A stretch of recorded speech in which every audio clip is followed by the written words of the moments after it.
Traveling the Vortex.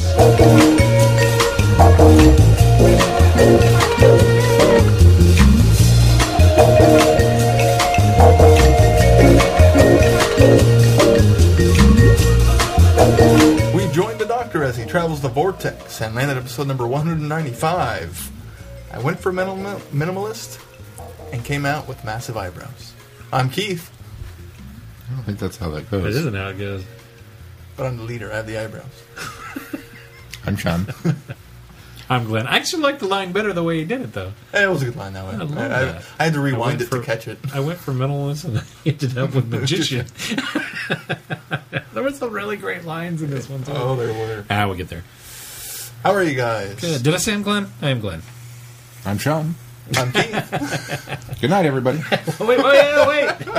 Oh, don't go, guys. Don't leave. All right. Well, I guess I'll do this show myself. All right, I'm going to bed. Get out. Here's what I did this week. What'd you guys do this week? Nobody's going to believe that was footsteps at a door, Shaun. That was totally a door slam. Foley artist is not in your purview. I'm pretty sure somebody has endorsed me for that on LinkedIn. I should endorse myself for that now. Hold on a second. Let me log into my LinkedIn account. Have you ever done that? No. It's actually a lot of fun. No, in sound school I did it. Foley artist? Oh, Foley art. Yeah. Not endorsing yourself on No, LinkedIn. Foley art. That's what I thought you were going with. I thought he was too. No, being a Foley artist, that was a lot of fun. What'd you do Foley for?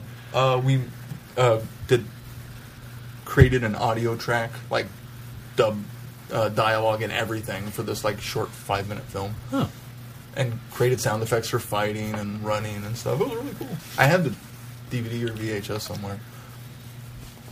I guess technically for one of my shorts I did replace some audio that I had to go in, a squeaky door and that kind of stuff. I would go in. That's Foley. Did you record the squeaky door? I actually went and recorded a squeaky door, so I didn't fake the squeaky door. Yeah, that's Foley. That works.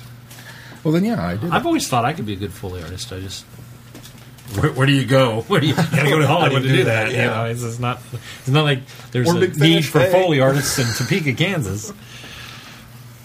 I think nowadays, though, it can be easily, not quote-unquote outsourced, but you can record it wherever and send it where it needs. Well, especially in the days of MP3s and it's much audio, easier audio now to transfers be elsewhere and and get Foley work. That's true.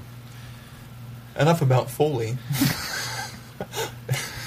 For those of you just joining us, maybe you found us at TopCon this weekend. Welcome. This is pretty much how it works.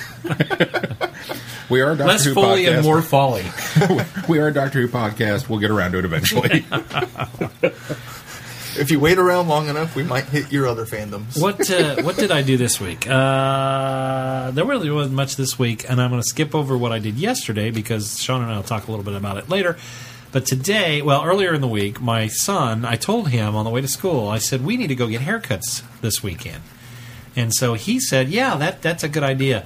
And then maybe we can go to lunch at Cece's. And I went, yeah, maybe we can do that. I don't know. So then he proceeded to tell his mom the next day that Dad and him were having a man's day out, and we were going to get haircuts and go eat lunch at Cece's. So he already had it planned out. So she texted me and said, are you guys having man's day out and going to get haircuts at Cece's? And I said, well, yeah, I guess we are. So I got up today, and he and I went to get our haircut, and then we went to Cece's. And then we actually went and got ice cream afterwards.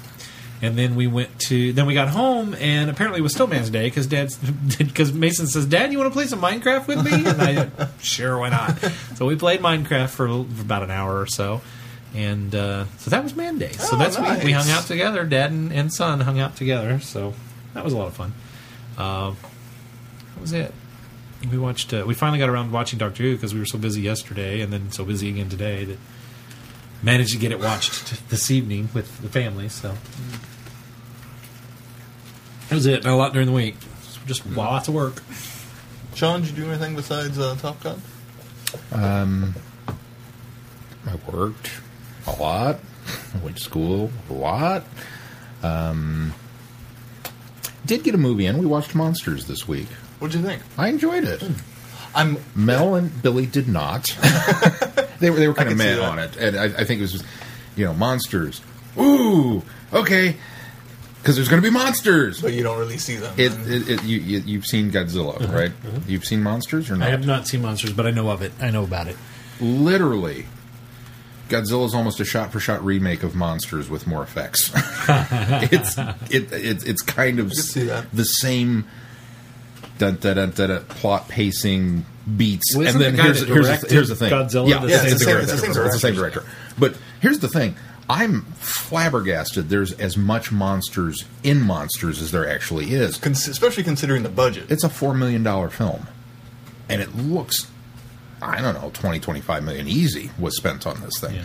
But beat for beat, it's this is going on, and then here's that scene with a monster. And then we retreat and go back. And it's very similar to the kind of peekaboo effects that they did with the Godzilla film, but, done this way. I enjoyed it. I thought it was really cool. And I loved the ending because it's... I did not expect the ending. Yeah, I didn't... Yeah. Until the one guy does the bit, and then it was like, oh, no, I know where we're at. And then I had to go back and rewatch the opening to make sure that I understood where I think that it went. So I thought it was really cool, but Mel and Billy were like, eh. I'm a little worried about the sequel. Have you watched the trailer I for it? heard that there's going to be one. I haven't seen It the trailer. looks like... He's not doing it. It's somebody else, right? I thought it was him. Oh, is it him? I could be wrong. I didn't look into it. I figured after he saw would have the been on to trailer. bigger and better things like Star Wars. Well, he might not be doing it. But it looks very... If he's not, it makes sense. Because it looks very much like Blair Witch 2. It's a found footage. No, because Blair Witch 2 wasn't found footage. So it's not staying in like the same vein. It's like a bunch of... It's following the soldiers now. And it's like... He means it's a drastic format change. Is what yeah, it means. it's not necessarily a found drastic footage idea. tonal shift from what they did before. Gotcha. I don't know. Could still be interesting, but... It depends on how well it's done. Yeah, maybe. The trailer did not make it look interesting. But, so that's out there on Netflix land. If you guys are interested, go check that one out, because I enjoyed it. I Oh, thought it is was on cool. Netflix? It is on Yeah. Netflix. Oh, okay. And then after the busy Saturday, no spoilers at all, we broke down and ripped open the Doctor Who Risk set that I acquired and actually played a game. Because Billy kind of been doing this, and I'd kind of been doing it a little bit. And Mel's like, I don't know how to play Risk, but okay. So we sat down and taught Mel how to play, and had a good time. It was cool. So Cool. we'll save that for when we actually review the game. Yeah. But yeah, I couldn't wait. Sorry, guys. I had to play it. Understandably.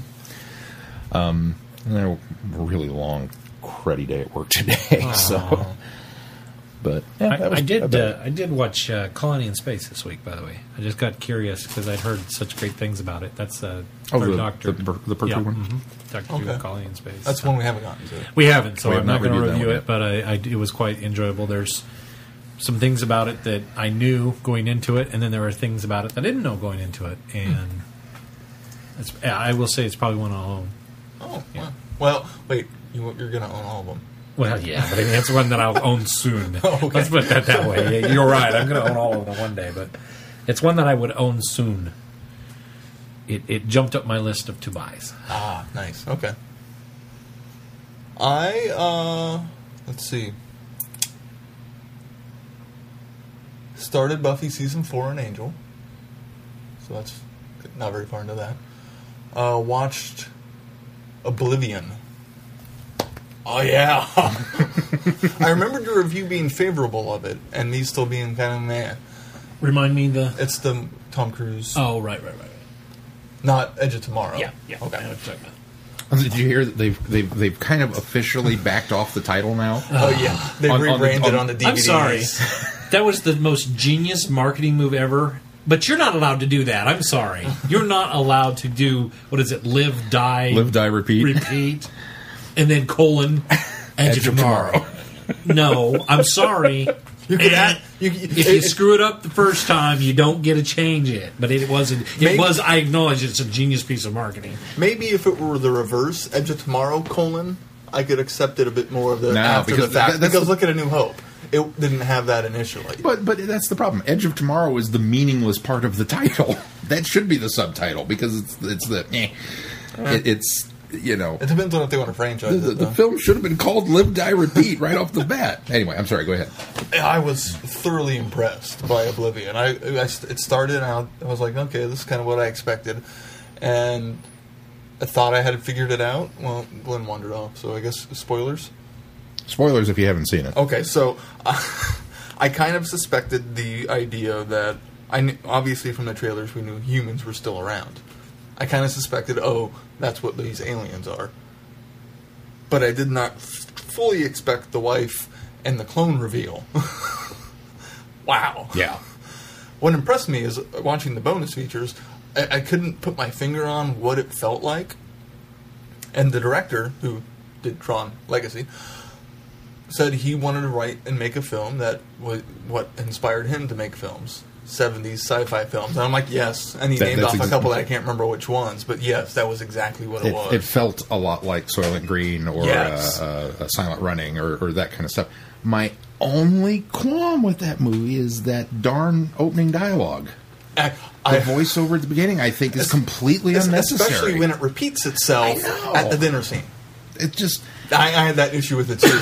Once I heard it again, I was like, well, that's not really... That's the one part of that movie that completely falls apart for me. It's such a genius everything, but you give me this big chunk of exposition right off the bat, and it's pandering. It's just simply pandering. It's meant to make you buy into the situation. But I didn't need it. That's just it. I would have been much more curious about the mystery that you were saying and why does the Earth look like this, and what with these bombed out cities that are overgrown. Yeah, all these gorgeous ruined landscapes.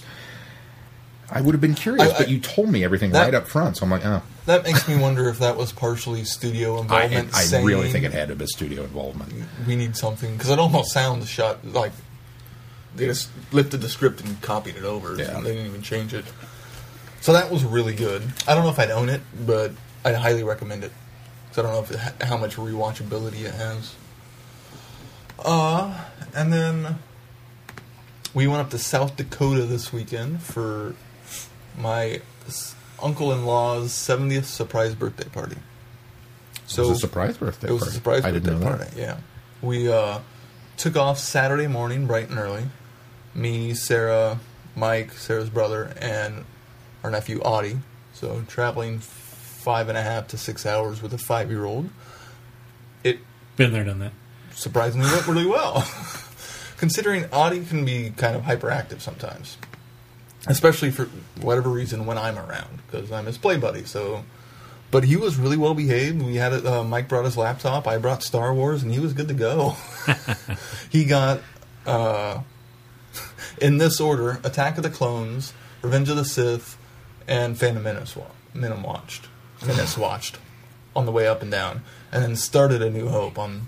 He doesn't know he got those out of order. Yeah, he'd seen them before. I don't think he knows mostly the story through the Lego Star Wars games. Sure. Because he's done that more than watch the movies. Because I don't think they own them. So I think I know what I'm getting him for Christmas this year. Because he was pretty much quiet while watching them. Even Phantom Menace, he was pretty quiet. And he didn't really fall asleep during it. I mean, he fell asleep a little bit during Revenge of the Sith, but that was near the end of the car ride on Saturday. But then we got up there and got everything set up, and he was very surprised, didn't expect, because other family, not just us, came up from around to surprise him. And then we left the party and went over to this amusement park type area and played some laser tag, which was fun. I hurt my legs. And then we went and grabbed a bite after that and went back and hopped in the car this morning and drove back home. Got back like 4 o'clock-ish, exhausted. The family wasn't there, and boy, were we surprised. But I did, on the car ride, since Sarah drove most of it, finish Conspiracy of the Planet of the Apes. I want a second volume. Because it only goes up to the end of the first movie. And really, we don't follow Zeus and Cornelius and Taylor and Zira to the Forbidden Zone. That all kind of happens post the book, so it's not even all the way to the end. But then the epilogue, is a nice little bit, that kind of fixes another little small bit of Beneath the Planet of the Apes. And so it sets up that he could do a whole second book filling in the gaps of Beneath the Planet of the Apes leading up to the escape. Because while I theorize that we're going to see how they got the spaceship, you do, but that's all you get. It's dragged out of the water and that's it. So it kind of leads him up to that point. And it really answers some questions I never really thought of before. Like, why isn't ANSA? Why isn't it NASA? They broke off so they could get better funding. Like, just these little small touches that I never thought of. Like, it always was in the back of my mind that, wait, ANSA, that's not NASA. What is this? And I never really dropped a line in the movie that I remembered to explain it. I just assumed that at some point in time in the future, we assume that N's are superlative and stop using them. But it's 26 ANSA. letters is far too many. The N's still there. No, It's but it's in ANSA. but it's in the middle of the word. Yeah, but that's just rearranging it. Well, you can't get rid of all of them. I mean, my God. But and. NASA, there is no N in there. Well, no, except for the front. Not at the beginning. That's right. So So you- you drop that one. Answer. Okay, I don't get your logic I there. don't understand your logic either. There's no logic to it. And some other nice bits with Landon on kind of, well, if there's this other talking human, why isn't there more chaos going on? And it really does a good job blending what we know with the future and like also dealing with where's Ursus during this whole first film. It tackles all of that too. I highly, highly recommend it. If either of you guys want to borrow it, I will lend it to you. And the artwork is amazing. I think that's it. I think that's all I did. All right. Well, let's move on to news. News. First up, some sad news. Angus Linney passed away at the age of 84. You may not recognize the name, but that's okay. He was in the Ice Warriors as I'm trying to find it, as Penley, meeting the ultimate end as he misjudged the antagonists of the Ice Warriors, and then he was also later in Terror of the Icons, the bagpipe playing keeper of the Fox Inn, where Unit made their base. So unfortunately, he passed away in a nursing home after being ill in recent years. So, but hopefully he had a good long life.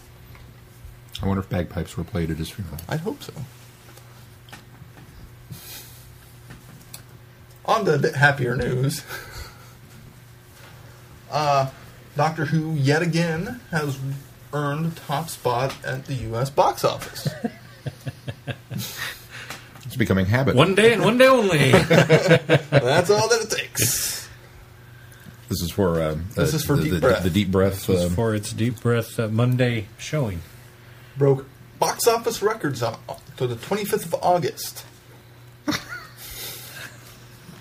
We Screened in more than we're scoffing, 650 theaters, where it ranked number one compared to all of the films that Monday night. And keep in mind that the number one film of the summer, and it's trending to become the number one movie of the year, was in theaters that night, which is Guardians of the Galaxy. Oh, so it is number did one movie better. of the It year. is now. It is, Okay, yeah. it got there. So, And it's now the fourth highest grossing Marvel movie. okay. So it beat that out that night. So bravo. It doesn't give total box office numbers, but other than that, it made number one. Now, did it even make a dent in the week? No. But 650 theaters, that's Yeah. pretty impressive. Oh yeah, and it's a small number of theaters too. We're talking about Doctor Who, guys, in theaters. How crazy is that? Never thought we'd see the day. I mean, can you imagine No. ever that there would be a concept of, so a new superhero movie came out, but on this one Monday they showed Doctor Who in the theater, I know. and it made more money than the superhero movie I know. did? Crazy talk. Amazing. I just from where I've started, I can't believe how much it's blown Well- up since I got on board. And I got to be a small part of that. This time. You guys that's got to be a true. small part of it last time. No, you didn't. Because yours wasn't official showing. And it was on the day. It wasn't the... No, ours wasn't on the day. Ours was on the Monday after. So I can't remember which record. But I went back and saw it in 3D, so... No, yours wasn't on the Monday after. You saw it at No, we went and Armor. saw it at the Armor Road. Yeah, but that wasn't a Fathom screening. That's what I'm saying. Yeah. He's saying he I'm contributed. But we contributed to the... But then you guys went on Monday, which was the... which was the record. Oh, Yeah. we did go to the 3D Yeah. together, didn't No, we? Or different showing? different showing. Yeah, okay. You went to the So we other both one. You went early and you went late. Yeah, we both contributed. No, I think... Or reversed. Oh, reversed, okay. Scratch that. We both contribute. We've all contributed to the box office success of Doctor Who. That's right. Let's just leave it at that, shall we? Final bit of news, a bit of exciting for at least the three of us. Some Christmas special cast have been announced. Nick Who's in Frost. Nick Frost! If you don't know who that is, crispy, Christmassy name, yes. and maybe crispy. If you don't know who that is, go watch Spaced, World's End, Shaun of the Dead, Hot Fuzz, Paul. Any other recommendations? What was that? Hyperdrive. Hyperdrive. Yeah, that sci-fi I haven't series you did. seen much It's of also that. on Netflix. You need to. I've seen it. James has turned me onto it, and it's. Is I've it only really seen like good? the first episode, but it's hysterically I funny. saw it. It's really, really, really good. He also had a new movie not too long ago, Cuban Fury, Cuban Fury. where he dances. It's some sort of Love it. flamingo dancing. I love Nick Frost. Me too.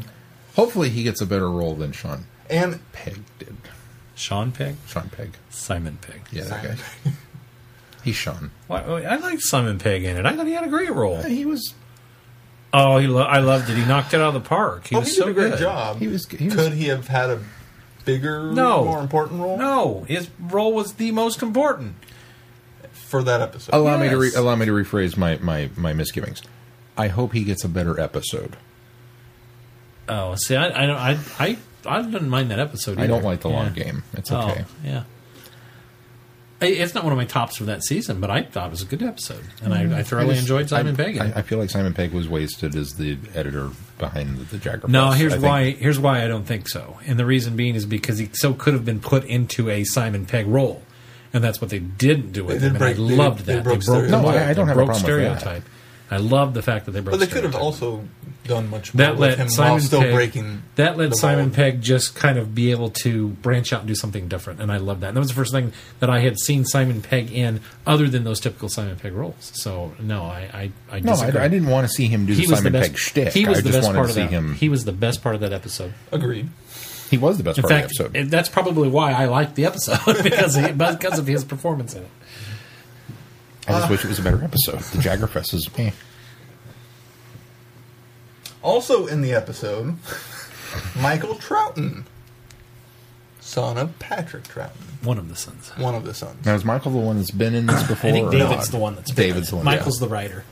Michael has not been in it before. Michael's the one that sounds like his dad. No, I don't No. know. I think David sounds a lot David's like his dad too. David looks a lot like his dad. Which one's in Gotham? Isn't that one of the Troughton sons too?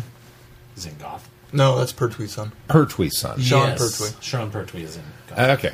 He's the lead in Gotham. He's He's He's Gordon. he's not Gordon. He's not Gordon? He's yeah. I thought he was Gordon. No, he's Alfred. Or Alfred. that's That's right. right. Yeah, that's right. So God, my brain is I mean- muddled tonight. yeah, you're right. Who knows You're what totally Fox right. is going to do with it? He might have a lead. Yeah, no, you're totally right. He plays Alfred. You're right. He You're was right. also on Elementary, Oh, I did not know that. playing Lestrade of all characters. Yeah, I can see that. yeah. Also joining Natalie Gummead from Coronation Street, Faye Marseille from Pride the White Queen, bleh, and Nathan McMullen from Misfits. Do you know who that is? Which one's Nathan? The replacement? Oh. The replacement for Nathan? No, the replacement for Simon. Like season 4 when everyone else is gone. We didn't get very far into season 4, did we? No, but he was on there. He was kind of the creepy one. Oh, yeah. Yeah. Okay, yeah. Well, hopefully he gets a better part than he had on Misfits. Hopefully. So that's exciting. And Moffat, of course, references Tintin since they worked together on that. Frost and... Oh, that's right. Frost was... I forgot that. Well, both of them. Both, yeah. Yeah, they were the two detectives. I love Ken. You know, I really like that one. This is going to be off topic, but since we're talking about crossover Doctor Who actors, I watched Captain America: The First Avenger again this week. With JLC. I remembered But now it's just JC. that Jenna Coleman was in it. I remember that Toby Jones? Jones was No, in it. no. Yeah. That's right. Toby Jones? Isn't it Jones?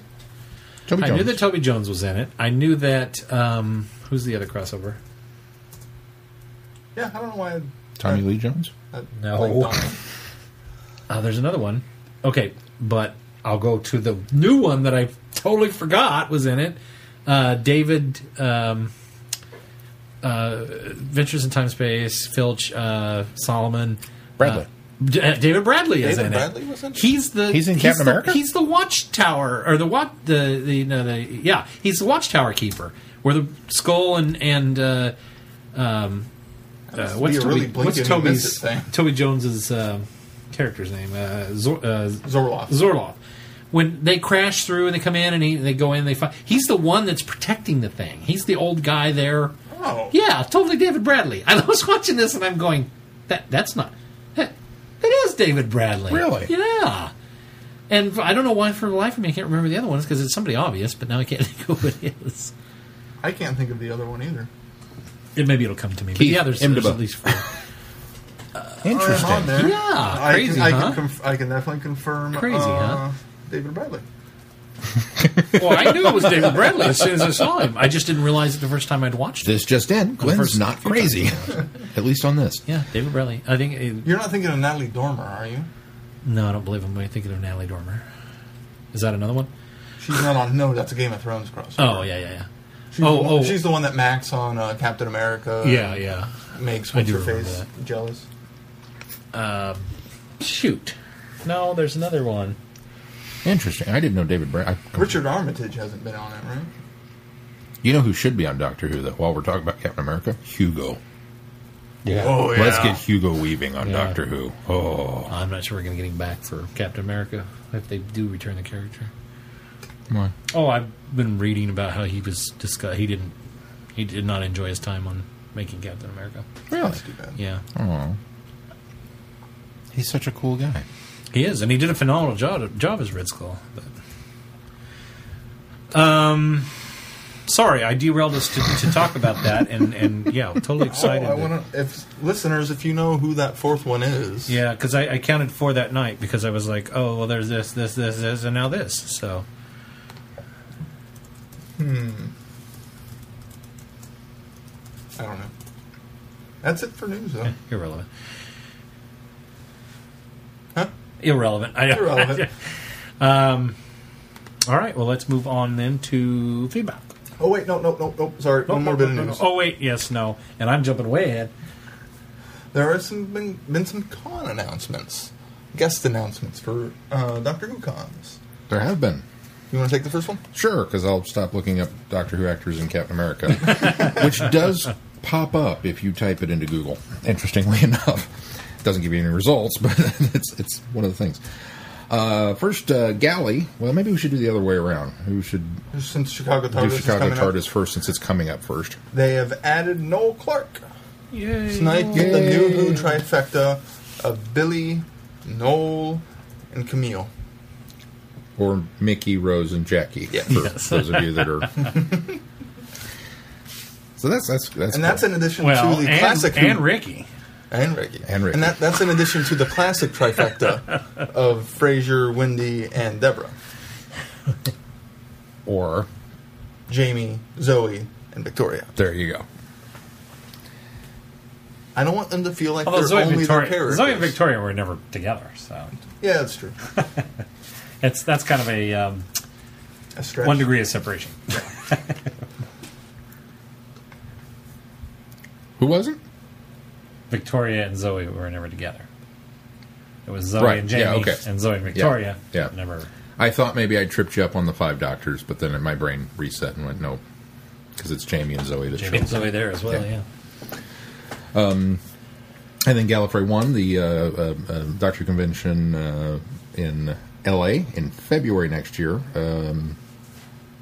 LA 26, I don't remember what the name of this one is. They've announced a big grouping of people, including some returning guests, such as Travis Ritchie, who plays Inspector Spacetime from Community, but not actually on Community.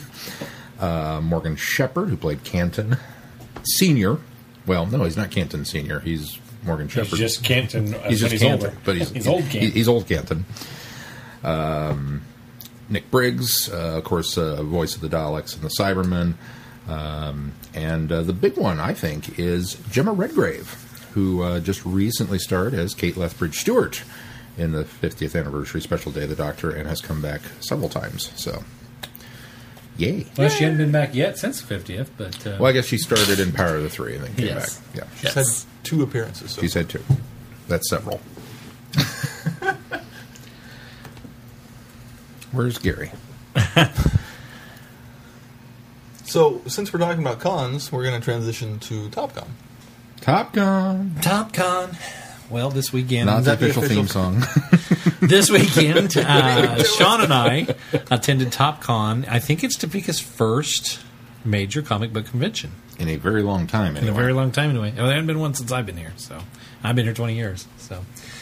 A very long time. Anyway, it was one of these things that one of our local guys just really... He had the space for it and realized he had a weekend available and that wasn't booked for this venue that he and his wife run, and decided... Well, he went to a couple of guys and said, hey, could we do... Would you guys be interested in doing a buy trade show for comic books and art? And they said, yeah, that'd be a great idea. And one of the guys that...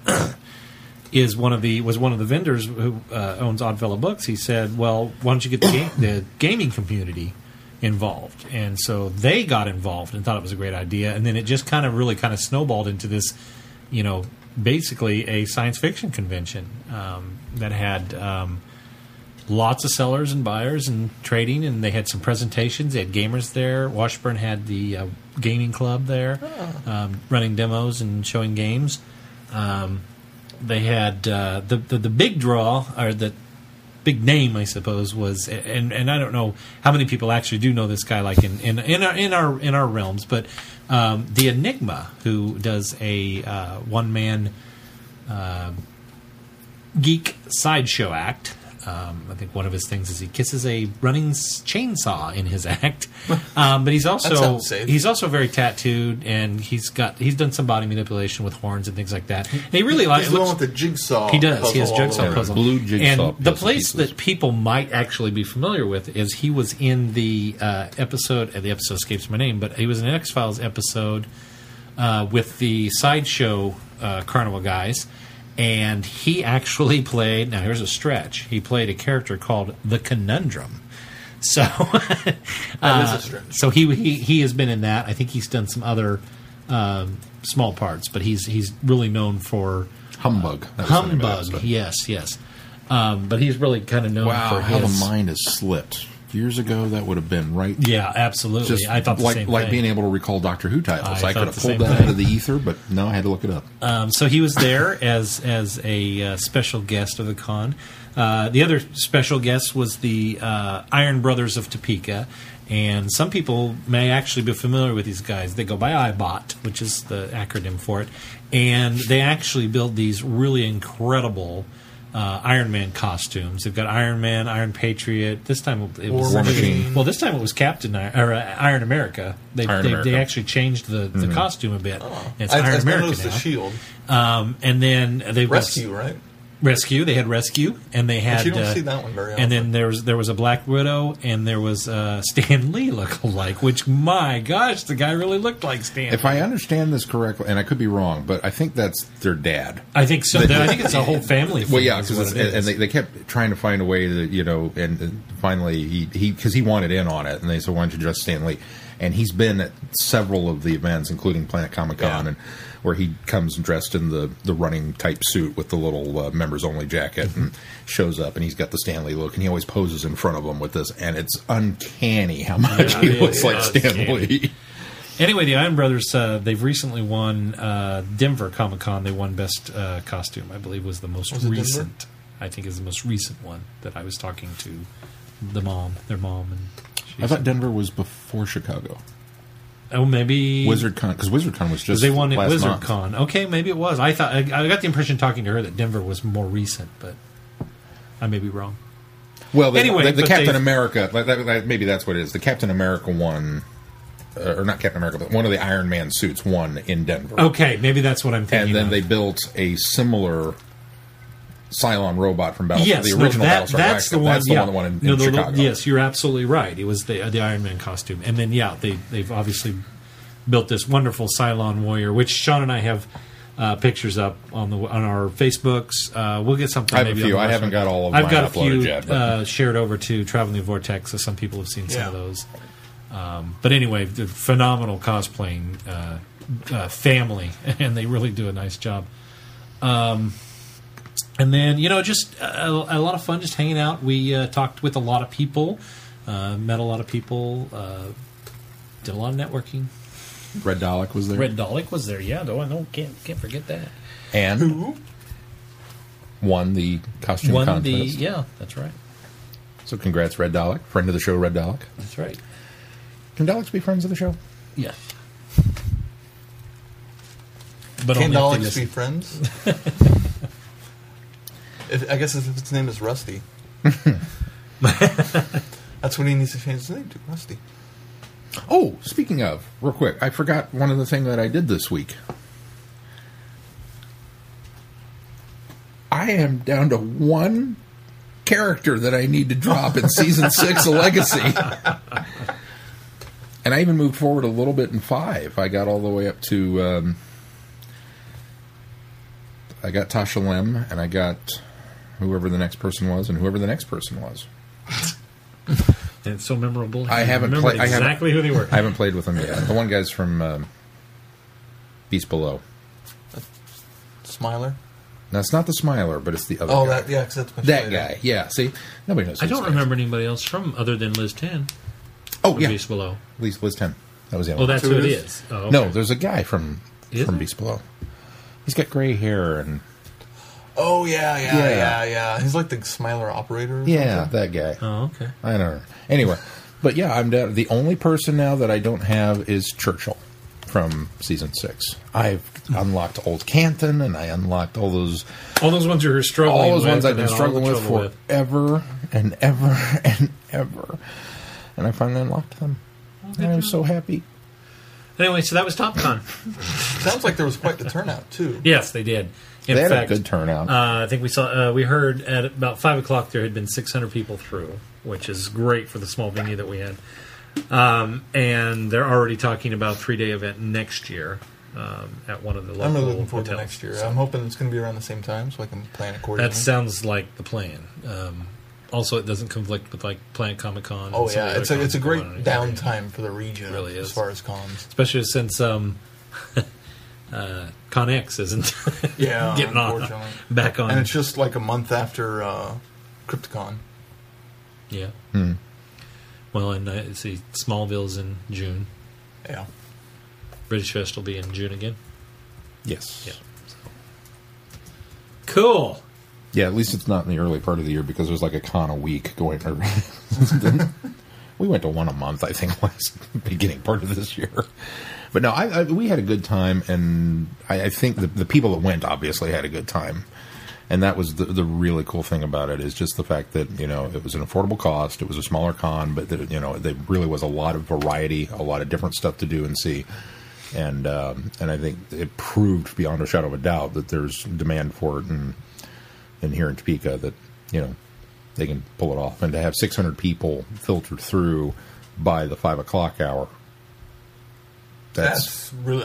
for a first year con, that's impressive. So, And for what it seemed like, kind of came together quickly in con. Like he came up with the idea like a month ago, right? It's been a few Was months. it a couple of months? Yeah, it's been 2 months. Still but it's, fairly quick. Oh, yeah. As, To be- as to far be as able the to put con everything goes. together. Well, he told me that for the last 3 weeks he's been living, eating, and blanking at TopCon. So, Well, now he can kind of stretch it out a little bit more. Yeah, not have yeah. to be so Well, immersed and and I- hopefully get more help. he told me he's going down to talk to Jim Parrish on Monday about the Ramada next year. Nice. So, yeah. get that ironed out and taken care of. So congrats to Gypsy and all the people and volunteers who put on a good show. Debbie, his wife. Debbie's wife. A huge part of that. And our thanks to everybody who came by the table and chatted with us or picked up a flyer. And if you're listening to us again, welcome to the show. Yes. I'm really sorry I had to miss it. Yeah, we missed you. You know who should have been at TopCon this year? Keith should have been at TopCon this year. Maybe next year I'll dress up. We didn't see a lot of Doctor Who. Well, I didn't see any Doctor Who cosplay, come to think about it. There were a lot of Doctor Who t-shirts. But I don't remember. I didn't see any cosplays. I don't remember any Doctor Who cosplay. Maybe next year we can bring out my cardboard TARDIS. I got so... Did he tell you? I got so excited that... Yeah, we should have borrowed your cardboard TARDIS. I didn't it's think just about behind the couch. I got so excited because this guy had... Hawthorne. Sure, that guy. Yep, that's him. Hawthorne. I don't remember him from Sorry, that. back to Doctor Who Legacy. I had to go find it. He's not in Captain America, but he's in baseball. This guy had this great, burlap sack over his head and a rope. Oh, yeah, I saw that picture. And I was like, oh, that is awesome, because he's one of those creepy scarecrow things from that Doctor Who episode. And then his friends walked up to him, and one was dressed like the Penguin, and one was dressed like the Riddler, and I went, oh, that's Scarecrow. All right, should we move on to feedback now? Feedback. First up is Mark. Mark writes, feedback submitted. Comment question. I have one question from Listen. If Gallifrey is frozen in time in a pocket universe, how were they able to get there? And in fact, how was the War Doctor able to? Did I miss something? Well, Mark, as far as the War Doctor goes, they make a comment in the 50th to the effect of, this should be all time locked, we shouldn't be here. And I think it's Tenet that says something must have let us through. And they kind of then do that camera pan over to Billy Piper as and so I think moment. I think we're supposed to assume that the moment will allow them through this time. That particular time. Yes. As far as Listen, I got nothing. Well, that's I don't the think one there's hole in that story. Well, that's just it. I don't think there is, and I got nothing because Keith brought this up last week. Is the that one line the Doctor turns the failsafe? He says he's turned the failsafes off on the TARDIS so that Clara can interface with the TARDIS and take her to the time that she had the dream, so they can investigate what that was under the bed. Yes. And he then solidifies it later by Clara saying, how did we even get here to the end of the universe? And he says, well, some idiot turned the failsafes off on the TARDIS. He makes, I'm paraphrasing, but it's something to that effect. So I think we're meant to assume that the failsafes turned off on the TARDIS also somehow allowed it. Now, I'll go one step further to say that based on these two situations, the time lock was a Russell T. Davies era thing that Stephen Moffat has not really... He's kind of skirted around that, especially by doing The Day of the Doctor and this particular episode. The Day of the Doctor almost kind of gives the impression afterwards that there never really was a time lock. Well, it was all kind of in his mind. There's been a lot of people that have alluded to that as well, that the fact that perhaps he just thought it was time locked. The other or thing it was time locked up until the loop ended when he I don't changed know. it. I don't know, because that's another thing that I've always subscribed to the theory that this is always what happened. There was no change whatsoever. He always thought he destroyed it, but the planet was really... That also explains why he would never go back looking for it, universe. Too, because... Exactly. So he would assume it would be time locked. That's my impression. So then, yeah. And if he thinks he destroys them both, he thinks the moment the would other time thing lock you it. have to say has been played fast and loose with was the idea that Rassilon and his crew was able to get out of the time lock. Now, it was a little better explained by using the White Dwarf Star, and Russell T. Davies knew that he was dealing with something that would have to be explained because he had set up this time lock idea in his mythos. But even then, something has been able to get out. So I think we're playing too hard and fast with this. There's a time lock and everything's locked. You've never liked that theory. Well, here's the thing. Russell T. Davies set that up so that there was no question as to why nobody went back to change events, and there was no question as to why Gallifrey didn't just escape the time lock and change their own future. That was a convenient explanation for that, and I think that held for several years, but it started to fall apart. And I get the impression that Stephen Moffat has never really kind of adhered to that rule that was set. Now, should he? I don't know. As far as continuity goes, yeah, he probably should, or at least give us an explanation. But I think those two little things that are dropped in there, the quick shift to the moment when the reference is made to how we shouldn't even be here, how did we get through, and the dropping the fail-safes on the TARDIS. I think that there must be some sort of element that allows the TARDIS to get through, and those are two quasi-explanations. Are they satisfying ones? And knowing Not Moffat's, necessarily. And knowing Moffat's writing style, this could be a Time of Angels jacket situation. We don't know what his end game is. Something that might happen later might explain how that happened. I suppose that's true. There could be a... Because not so much... I struggle with this idea also because not so much the time lock, more of, okay, we saw in the Time of the Doctor that they're in this pocket universe, cup of soup, and can only get through a crack. So how did they get there? I mean, it's not the time lock, it's the cup of soup pocket universe that had more of an issue of how did they get there. Even with, and that's having they got there through the crack. Well, no, the crack was closing. So at the beginning of the 11th hour, we don't know how wide this crack in the universe was that they created to put through. We just know that it was closing by the time 11th hour rolls around. Right. So I get the impression but we rebooted the universe. So the cracks wouldn't be there anymore. But they clearly were because... but we never see them again until time. Right, but that was the idea of closing all of them at the end. Obviously, the one on Trinzalor was still there. Yeah. But so maybe they flew through the crack with the guidance off, and that's how they were able to get to Gallifrey. Oh, I see what you're saying. Time of the Doctor, they flew in when they let out to give him regenerations. They flew in and out. Does that make sense? Why did they fly in and out? To get to Gallifrey.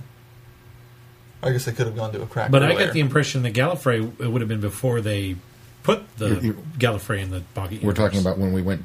First of all, I want to specify just for myself. The barn, in my mind, is not on Gallifrey.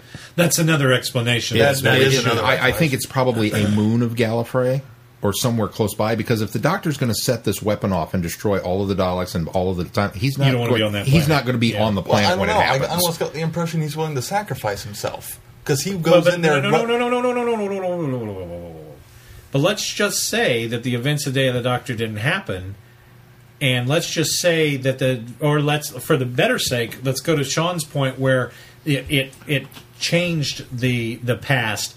It still would have happened. It fits my theory that it didn't happen, so that's why he survived. But if there's the other half of fandom that says that they went back and they created a alternate reality, prior he would have been dead because he would have set the moment off. He would have actually set the moment off. So the problem I have with that is the line that she gives of the punishment will be to live past this if you do push the button. Before he decides. But now you're defending your point, or you're defending your point that it is off Gallifrey, that he remains the final Time Lord because he is away from the event that's going to happen. Okay, I guess I always imagine that the moment would just like bubble him and move him after. I think it's a simpler explanation.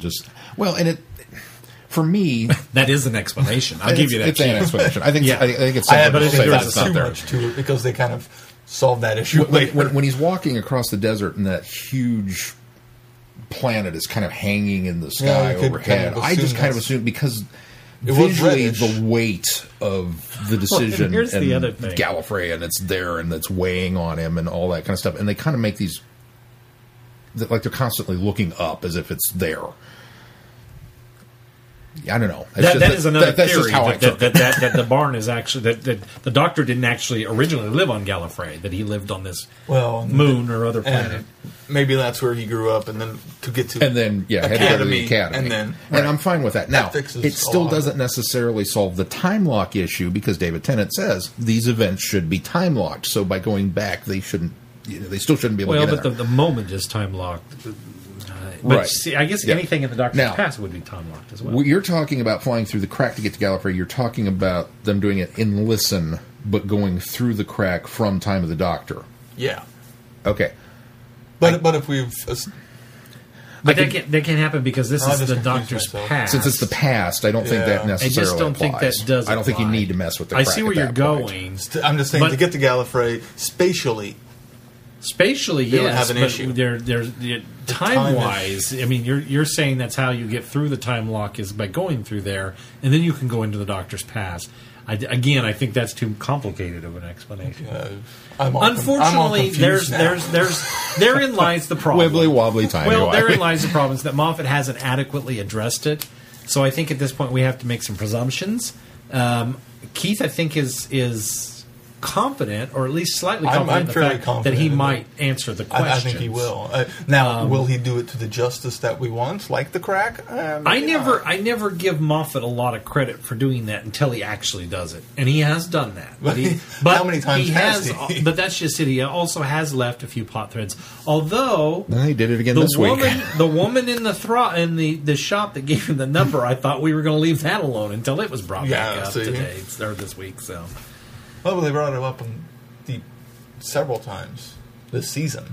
I thought we were going to leave it alone after last season, but now that since Deep Breath, I didn't think we were going to leave it alone. Yeah, they did mention it in Deep Breath. It was mentioned in Deep Breath, but I can't remember the reference. I don't either. It was about the ad. Whoever placed the ad gave her the number. Gave her the number.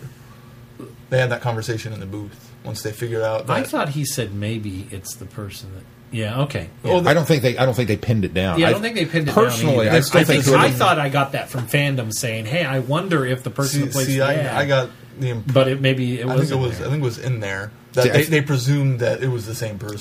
I think they were presumed very keen it. on keeping them together. Yeah, I think they presumed it, but I kind of take that the other way. Now that we've resolved one, I think that whoever placed the ad is somebody else that we haven't met yet. We haven't resolved resolved anything. Yeah, the woman in the shop who got his number was resolved this week. No. Oh yeah. No. Yeah. No. You don't think so? No, Nope. not at all. Okay. We'll get there. I think Missy's the one that. I think she's the one that did the ad. I think she's the one that gave the phone number to Clara too. I believe that too, I think so she has. She needs the Doctor and Clara together for whatever points leading to the finale. The gal you're talking about in Time Heist, the bank. The only reason she was given the number was so that she could call the Doctor To create not to give it to Clara, so that Clara could call the Doctor for support. In it wasn't set that far back up. This was only to create the loop of the Time Heist. But it could also create the loop of Time Heist if she's the one that gave Clara the number in the shop so that Clara could meet up with the Doctor to then be there for the Time Heist. It doesn't have to go that far back. It doesn't have to, but it could. Well, it doesn't could. have to I because will the give you that. I think Doctor's it's convoluted. The if it Doctor's does. the one. Listen, though, the Doctor's orchestrating this, so he gave her the number so that she could call back to that night that he picks Clara up. That's the only reason that okay. happened. And That's he true. almost gives it to her if you decide you regret something. Yeah. Not necessarily certain 100% that she is the one that called it. Right. Until it does the Well, thingy. 100% that it was, but yeah. Mark, I hope we answered your question. We're going to get to Time Heist eventually, so yes. Sorry, Mark. Up next is Mark L. I think all we did was confirm that, it hasn't really been answered. We threw out some assumptions, but that's it. An hour later, what did we decide? We don't know. Hopefully we will. But again, if you're watching Doctor Who going, well, where's the such and such conduit that leads to the engine room? I have news for you, my friend. It's the wrong show for you. You should just give up on such silliness. Mark L. writes, sentences. Now, just to be clear, what Alex said last week about the psychic link was much smarter than we all initially thought. Turns out, last Saturday after Who, Alec pitched the idea to me over a couple of drinks, the ideas of synchronizing our feedback that week. He'd finish with, We even finish each other's, and I'd send feedback in with the subject matter being sentences. To be honest, had I remembered, it would have been sandwiches. That's what I was going to say. Nice Frozen reference there. Of course, the way Alex phrased his email preemptively covered me for forgetting, so it's all good. Just thought I'd throw that out there. Guess we can call this email a one-off special of Malik's Feedback Confidential. Also, whilst I'm here, dear other Mark who listens to this podcast, shall we sort out some sort of naming system or something? Because every time I hear Mark has sent in feedback, I panic, thinking, oh dear, have I been sleep typing again? That's all for this week, fellas. Sorry it's not extremely Who-related, but I haven't seen this week's episode yet since I'm not a time traveler at the moment. I'm taking my summer off from traveling. Have a great day, everybody. Mark L. Thank you, Mark. Mark L. Mark, I think you need to go back to Mark McMarmite. I think that would clear things up. I could clear things up a little bit. And Mark L., don't give us the peek behind the curtain. I don't want to know that you planned this out in advance. I just want to believe that you guys are psychically linked, and that makes me happy somehow. But thanks for writing. Yes. Up next is Chrissy. I'm getting there. I'm sorry. I was in something else. Hang on. Almost there. And the iPad's acting up. Okay, almost there. And slow iPad. It's coming. This break in the action is brought to you by Alpo. Apple. iPad.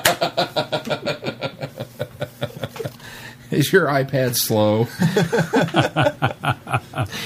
Did you download iOS 8? Is that the problem? Do you need a new one? Could be. I haven't done it on my phone because my phone's old enough that I'm afraid that it will just tank. Come to the Apple Store and buy yourself a new iPhone 6. I don't know why. It's not iPhone related. 6 Plus. Chrissy writes, Team not dead. Dear Vortex Boys, I hate to be that person, but I have to correct Keith on one tiny offhand remark he made last week that's going to drive me crazy if I don't do it. Robin Hood has indeed been included in Once Upon a Time, and not just a one-off character. He's actually become a pretty vital part of the story in the most recent story arc, and there's going to be a huge plot line involving him and his family in the upcoming season.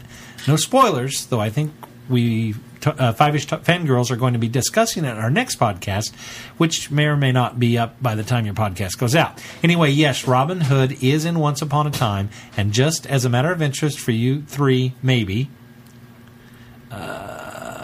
they did a Wizard of Oz arc last season too. Even had an episode called Kansas, which was actually quite good. The whole arc was really great. Highly recommend it. Thank you for correcting me, Chrissy. This is what happens when I give up after a season. Well, and in your defense, you did say, I don't think. But I don't. Random. You pretty much said that, so. Random conjecture, and I was completely wrong. Right. So, but thanks for clearing that up, Chrissy. Is Robin Hood a fox? She goes on to say, and I am only going to mention this because it came up last week and it bothers me that you guys feel like you have to censor yourselves on your own podcast. But since it's a question that belongs to the epic gender wars that fandom in general seems to be obsessed with lately, I'm going to use my almighty power of speaking as a woman and comment on this. I have absolutely zero problem with how Stephen Moffat writes female characters. What I do have a problem with is how female characters are limited in character analysis by fans and critics to simply be representatives of women in fiction, rather than being treated as individual people with their own unique backstories and choices that likely have no bearing on what arbitrary group they identify with otherwise. I really hate that when any person, real or fictional, is treated as a mere checkbox on a made-up census form that needs to be filled in so that something can be considered diverse, and somehow achieving that diversity is supposed to make the story good. And even when that checklist is filled in, there will be those people who still have a problem with how the character was portrayed. One thing I've noticed about this census box storytelling is that people advocating for it are never satisfied, and the writers who are subjected to those complaints are stifled creatively because they're afraid of making the wrong people mad. Then the rest of fandom ends up losing out on the wonderful stories that made us fall in love with the show in the first place. My take? Let the writers tell the stories that they are skilled in telling and stop dictating what you want to see. Because when you tell an artist what you think their vision should be, it stops being the artist's vision and it becomes something twisted and lacking, and nobody's happy, and all the fun is gone. Maybe that's the end game of all this complaining. Ruin the fun for everyone else? Heck, I don't know. It just irritates me when characters are used solely to represent one little box that society has declared we must all divide ourselves into, and that's all you get. People are so much more complex than this social group or that social group. If we're going to wall ourselves off based on gender or religion or sexual preference or politics or what team you cheer for or what kind of ice cream you like, then eventually we're going to wall ourselves off so much that we're just going to be all alone in our individuality, all alone in our individually wrapped boxes with no one to have anything in common, which doesn't sound fun at all. That went off the wall there. Sorry for the tangent. Well said, Chrissy. Well said. She goes on to say, long story short, Moffat writes interesting female characters, but he doesn't write them solely as female characters. He writes unique individuals with all kinds of depth and layers to their personalities, which make them so much fun to watch. He does that for both male and female characters. None of them are pure stereotypes, nor does he rely on cheap shortcuts to create these characters. Moffat's characters could be actual people, which is what makes them believable, even if they are time travelers. I don't have a problem with any of it. So there. Since it seems that only females are allowed to comment on this subject, I, as a female, have spoken on the matter. Feel free to agree or disagree as you see fit. I won't get mad. Unless, of course, you're a jerk about it, then I reserve the right to disregard your opinion totally. And then she goes on to say, note, the opinions contained herein are totally my own and have nothing to do with traveling the Vortex. I just write it and they read it out, what I write. If anyone out there has a problem with what I've said, you can come after me and leave the Vortex boys out of it. I have a Twitter account. You can find me at Wildcat Media. Okay? Underscore Media. Well, at Wildcat underscore Media. Okay. I was trying to read that in my attorney voice. Okay? Chrissy, you're so wrong. No, I'm kidding. I'm just glad she was able to put the perspective on it that I think that needed to be put on it. Well, and I certainly appreciate everything that she says and agree with it a whole lot. Yeah, I agree completely too. Ditto. And we'll probably continue to censor ourselves on things. All right. Unless it's a Transformers movie discussion that crops up. No. I can't make any promises on that one. Anything Michael Bay related, we might not be able to control ourselves. She goes on to say, well, I'm done griping for the week. Here's my thought on Time Heist. Seems like there's been a lot of chatter this past week about how Doctor Who was finally doing a heist story. Personally, I never knew that that was a thing to be excited about. Then again, I was one of those people who only needed to see Ocean's 11 once because I already knew how it ended, so I didn't need to watch it again. And while I enjoyed the previous 4 episodes of Series 8 immensely, this one didn't quite do it for me. There was nothing particularly bad about it, it just didn't hit all of the buttons.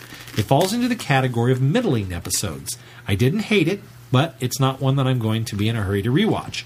I suppose there had to be at least one of those eventually, but next week's looks like it's going to be great.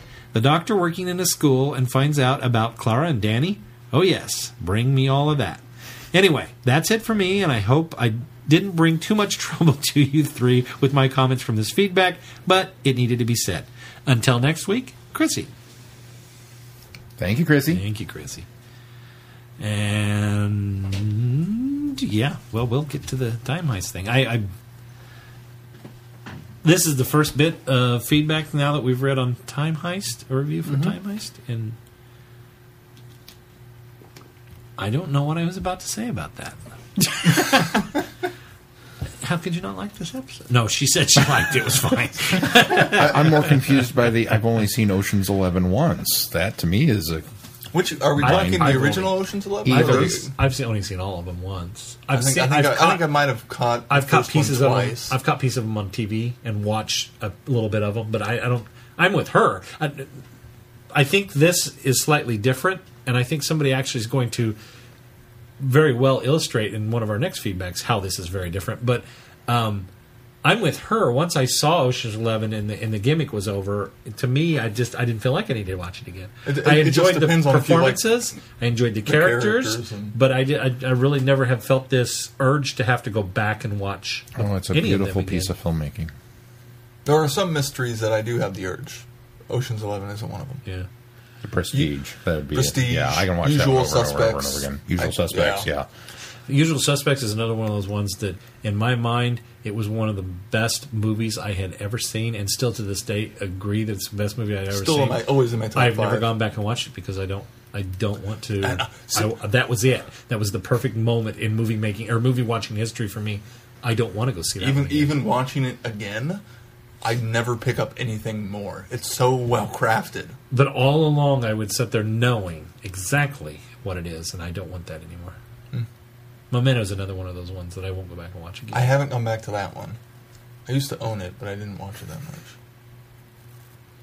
I don't know that I've rewatched Memento since I saw it the first time. Inception's I own another it. one that I haven't. I own it. But I I'm haven't so ready to rewatched it. watch Inception, but I'm worried that I'm kind of with you on that one. It was such a mind blow. I get to a point. It wasn't a mind blow for me. That's another reason I want to see Inception again is because everybody talked about layers and blah blah blah and how confusing it was for some people, not everybody, and how and I watched it and I went, it seemed pretty clear to me.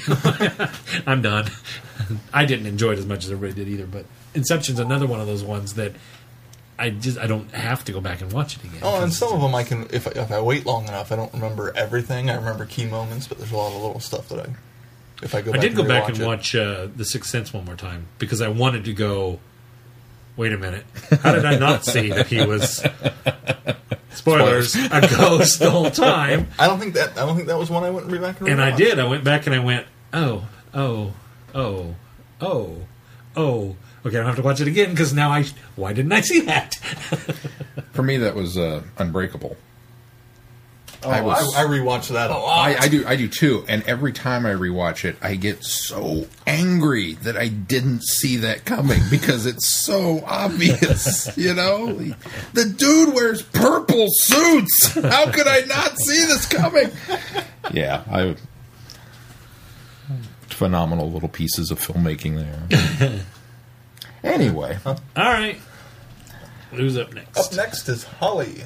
Holly writes, 195, Time Heist. Hey guys, I enjoyed this episode. Really liking the relationship that is happening between Clara and Danny. I think the Doctor is just a teeny bit jealous that Clara wants to go on her date with Danny and not on the trip that the Doctor has in mind. Sai and the Shapeshifter were great. Hopefully they'll return in the future.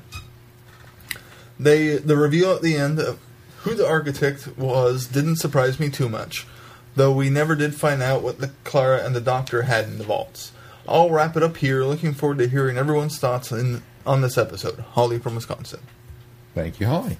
See, I thought they kind of did clear that up. I don't know that there was actually there wasn't an item a for thing them. in the vault. It was just it was the mission. Yeah. The saving of the two creatures. That's how I took it. That was because what else would the Doctor want but to prevent genocide? And Claire, unfortunately, just kind of becomes the along for the ride at that point. Oh, yeah. You know, she doesn't really have a reason to be there. He just drags her into it. Yeah. So, agreed. Up next is Alex. Alex writes, Wibbly wobbly, heisty weisty. Hey guys, Alex here. Not sure if I'll be able to finish this feedback in time for Saturday night or Sunday night, so apologies in advance if it comes up a little late. I've had a very Who-centric week. I just finished reading an excellent parody book called Doctor Whom, and I'm now a couple of chapters into a first Doctor novel called 10 Little Aliens that I'm really enjoying so far. What better way to round out the week when the thrilling adventures of Team Not Dead? So, Time Heist. For me, this was the closest Series 8 has come so far to a standard episode of Doctor Who. It was decent, and I enjoyed watching it, but I wouldn't say it was a particularly great story. I think the problem with this episode is that it had a lot of interesting ideas, but lacked the focus to really develop any of them to the point where they became interesting story elements. Take the heist itself, for example. Heist movies are all about cunning deceptions, ridiculously complex plans, last-minute hitches, improvisations, betrayals, and just a smidgen of character development. Yes, I basically just described Ocean's 11. But then that's a perfect example of a heist story done right. Side note, they gave Capaldi's Doctor a heist story, and they didn't call it 12's 11? Seriously? Missed opportunity. I hadn't thought of that until just now, Alex. You 100% agree with you. Alex, they would have needed a much bigger budget for casting. Well, he has a gang now. Well, a gang of 4. A gang of 4. 12's 4. There you go. 12's 3, I guess. 12's 11. The heist in this story, however, consisted primarily of clambering through ventilation shafts, pushing some buttons, clambering through more ventilation shafts, and shouting. The reveal that the atomic shredders were actually teleporters aside, there wasn't much in the way of a dramatic last-minute twist or an unexpected turn of events. As for the time travel aspect, I went into the episode expecting a festival of death level of timey-wimey happenings, and instead got a predictable Moffat loop, burrito loop, bootstrap paradox, as Wikipedia calls it. I don't have a problem with time travel-y loops showing up every now and again, but it feels as though we've seen a number of them in recent series, and they're starting to grate on me a little. They provide a sense of resolution, but don't actually resolve the established mystery. Why were they robbing the bank? Because Karabraxos asked them to. Why did she ask them to? Because they robbed the bank.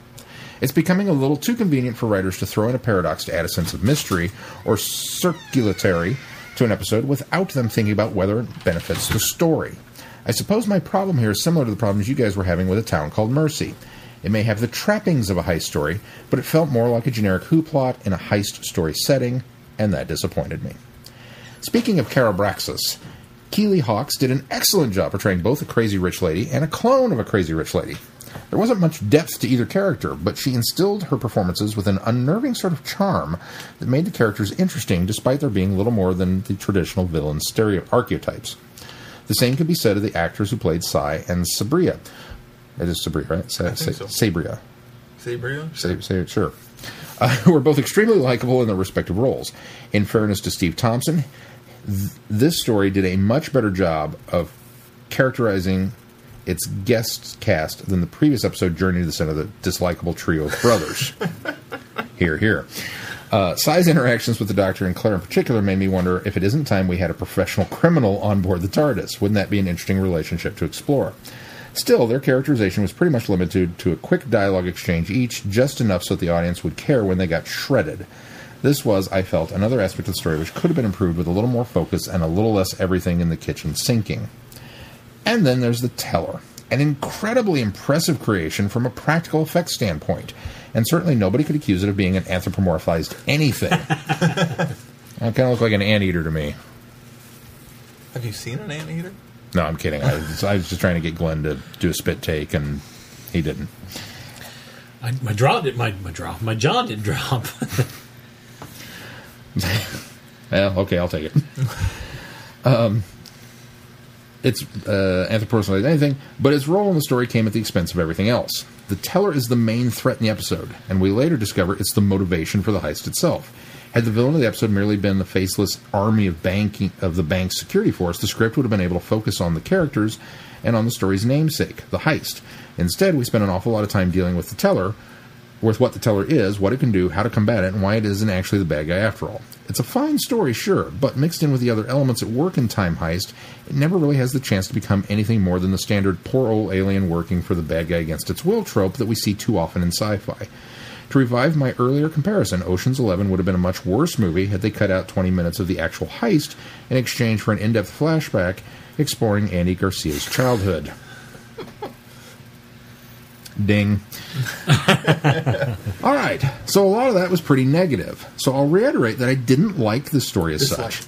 I didn't dislike this story as such. It was just sort of there. There are always some positives, of course. Capaldi and Coleman were great as always, and I really liked the balance the story struck with the Doctor between being detached and involved. While he may act like he doesn't care when people get hurt or killed, the revelation that he orchestrated the whole robbery just to rescue 2 aliens was a nice reminder the Doctor is still much of a hero, as much of a hero as he ever was, albeit a somewhat grumpier one. Oh, and they added the sting back in, the electronic woo that plays just before the title sequence starts. I'd missed the sting. Now, we just need to convince the BBC to put it back at the end of the episode as well, rather than the end of the next time trailer, and we'll be sorted. Okay, I'm done for now. I have a feeling that there are some other non-heist related things I wanted to talk about, but they've gone right out of my head. I must have picked up a phone. Things happen when you do that. Happy traveling. Thank you, Alex. Thank you, Alex. I think we'll tackle some of this stuff when we do our reviews as well. Up next is Eric. Glenn is searching his iPad. Well, I'm confused why we did Eric or is this far in, but we'll go ahead and do it now. This was an oversight on my scheduling aspect. Okay. That's why I just went in order that they came in, Glenn. Yeah, I know. I'm tired. Eric writes, hey guys, I finally got to watch Robot of Sherwood yesterday and listened to most of the last podcast this afternoon. Now, I just snuck off to listen. Excuse me. I just snuck off to watch, listen. Wait, that's a little odd. Watch, listen? Anyway, I snuck off to watch the most recent episode and typed this up a listen to the rest of the podcast. Okay. And listen to this. And listen. Okay. So yes, once again, it's feedbackception. I don't understand what Glenn's problem with the deleted scene is. It doesn't make the sheriff into a robot, and Robin by extension. It makes the sheriff into a real man that was injured and turned into a cyborg by the robots, so it actually implies that Robin was real. A couple of quibbles, though. I might have missed something because I was cooking dinner at the time, but was the archery target at the contest a machine, like a big electromagnet that was attracting the arrows? If it wasn't, how did the sonic screwdriver blow it up? And the arrow in the hole was dumb. But other than that, I liked it. Oh, and thank you, Glenn, for not opening with the Bryan Adams song from Prince of Thieves. Thankfully, I've forgotten that song, but I remember that song playing incessantly that summer back in 92 or 93. I think actually it was summer of '69. No, I actually purposefully left that out because, for that exact same reason, that it was way overplayed in 92, and for the same reason that I'm not a big fan of the movie Prince of Thieves. So I think it was 91, just to be technical. Sure. As for the, I'm sure it was still playing in 92 and 93, though. As for the sonic screwdriver blowing up the target, I think Shaun even mentioned that he overloaded his arrow, which was... Well, it was a homing device. There was a homing device. Right. Put the homing device on it. Right. And we can assume that he exploded the arrow was a homing device. It was so he... And Shaun... And that was my thought, was, well, he blew that up.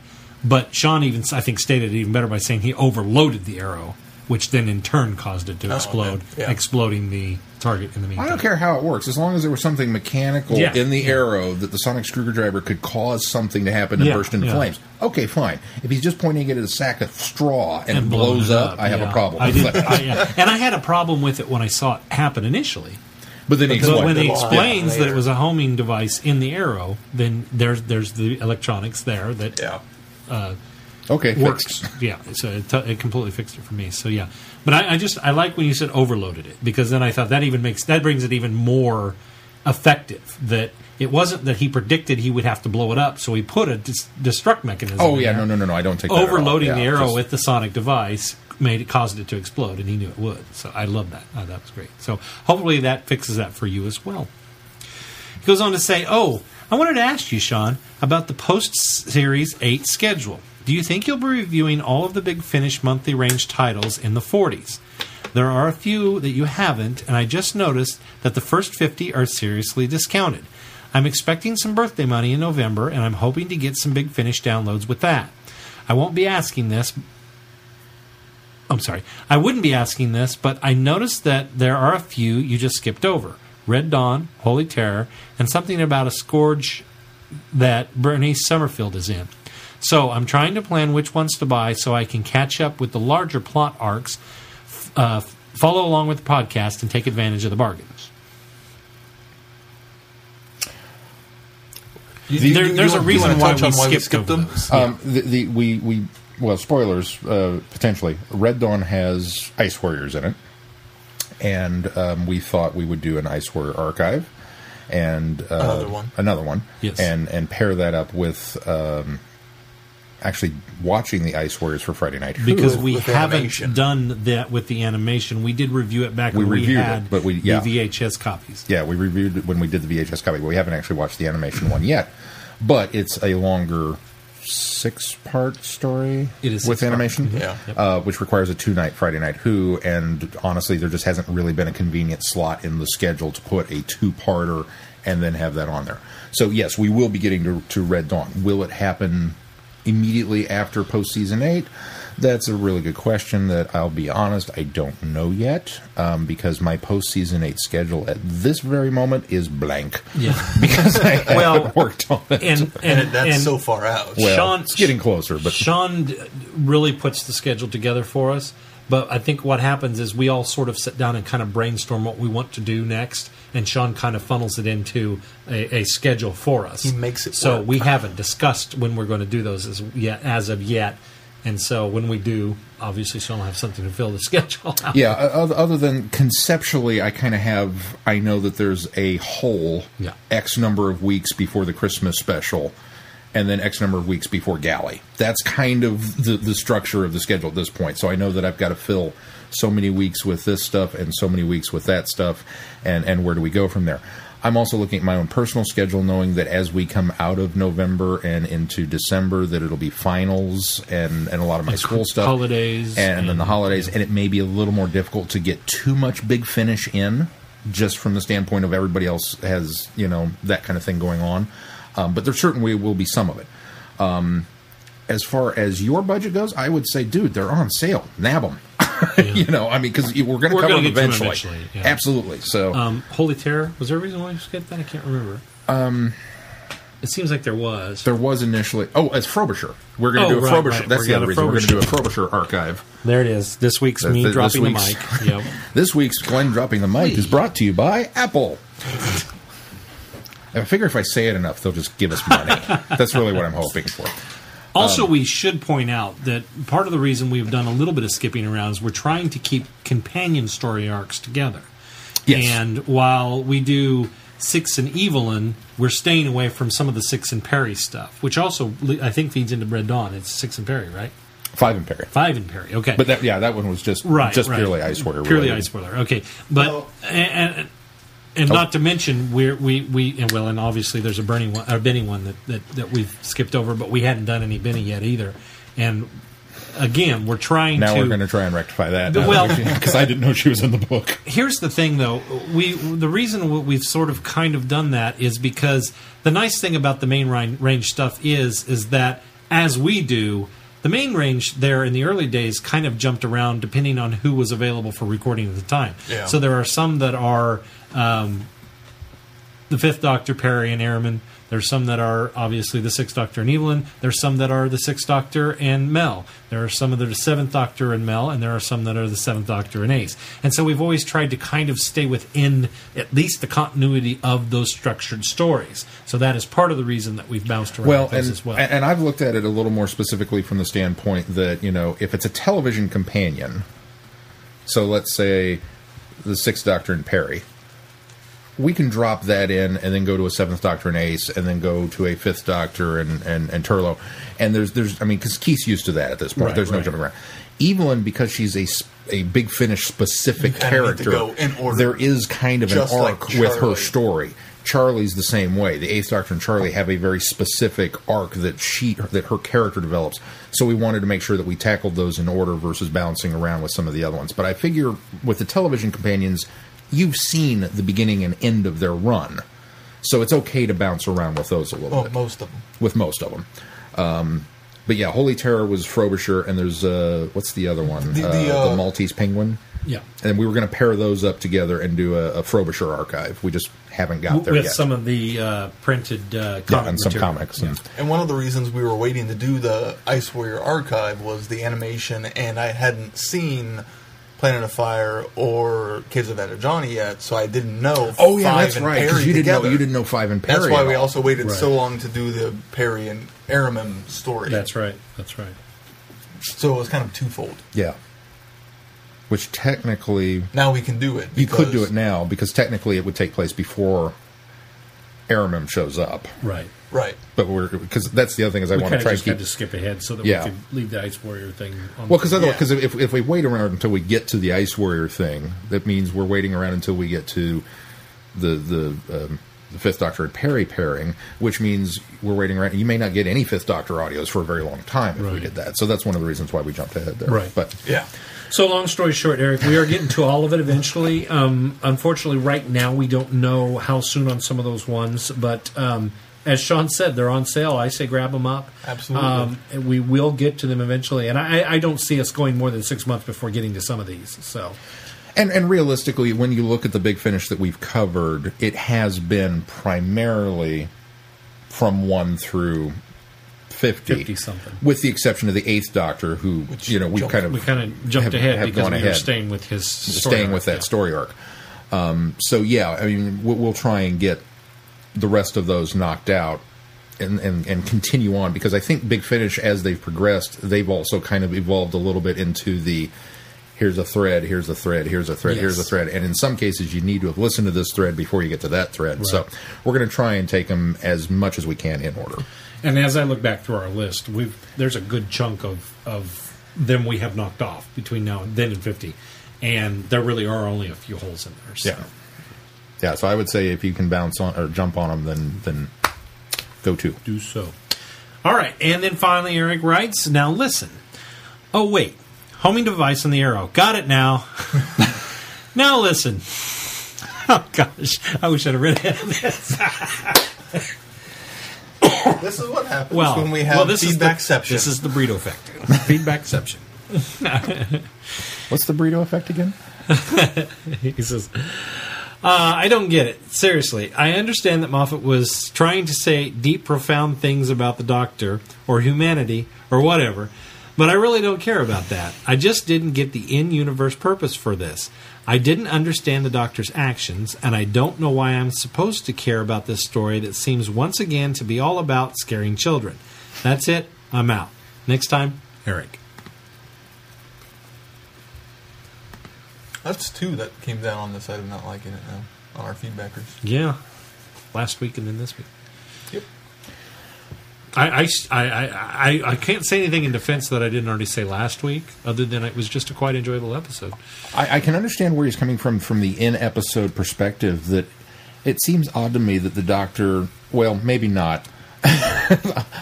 Let me say this, and then I'll back up and explain why maybe not. It seems odd in a way that the Doctor would suddenly decide to devote so much time to this thing that apparently has plagued him since childhood. That just now, all of a sudden, on a random Tuesday, he got up and said, you know what, I'm going to solve the mystery of this perfect I would hiding person. I would have bigger issue with it if there wasn't a throwaway kind of jokey line from Clara, how long have you been traveling by yourself? Mm-hmm. Cooped up in his own TARDIS by himself with nothing to do. Yeah, he's going to eventually get to it. That may be, and you pair that up with the, well, maybe not, considering that he did shave off his hair and eyebrows at one point just to see what would happen. So, when you put those the eyebrows are just delicate. Well, when you put those things together, you have a man who I'm not surprised in the least that he would just suddenly decide, this is what I'm doing today. I also think another thing that... I wonder if he also recently actually slept and had the dream, and that's what spurred the thought. Well, that's possible, too. I think also I kind of try to fit in the fact that since the 12th Doctor's incarnation started, we've had this really deep thinking. I have to put my thoughts on a chalkboard to work things out. And this is just in the lines of it's more of putting the stuff that's in his head. He's only been in this incarnation recent. This is one of the pieces of his personality, is the fact that he likes to work things through. And he's finally been alone long enough to start this challenge. I get the impression that none of the previous Doctors, even though this dream has plagued them since they were children, or since they were a child, still the same guy.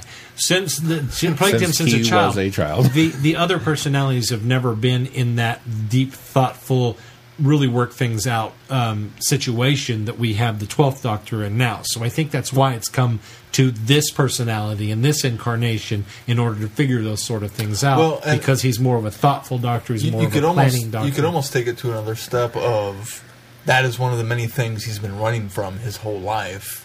And now he's finally running 2 things again. Oh, that's a good point, yeah. You could also look at it as maybe that the whole post-regeneration amnesia, he's still possibly sorting through it, and that's why he writes things down on the chalkboard, because he's struggling to order the chaos in his head a little bit, and that led him down the rabbit hole of, I've got to figure this out. I agree that he's ordering the chaos in his head, but I think we're past the post-amnesia. I don't know. I wonder if some of that is remnants from a whole new set. Yeah. Could be. I think you can make a case for it, because it seems like we deal a lot with memory this whole season. That's kind of been almost an underlying theme throughout, and even in Time Heist, when he seems adamant to get his memories back, I almost felt like there was a little more weight to that argument, that it wasn't just the last 15 minutes, that maybe there was something else in the vault and it didn't turn out to pan out that way, but it almost felt like there was a little something more going on there than maybe he wondered there would be. Yeah. So, I don't know. Just throwing that out there. So, our last bit of feedback comes from Megan.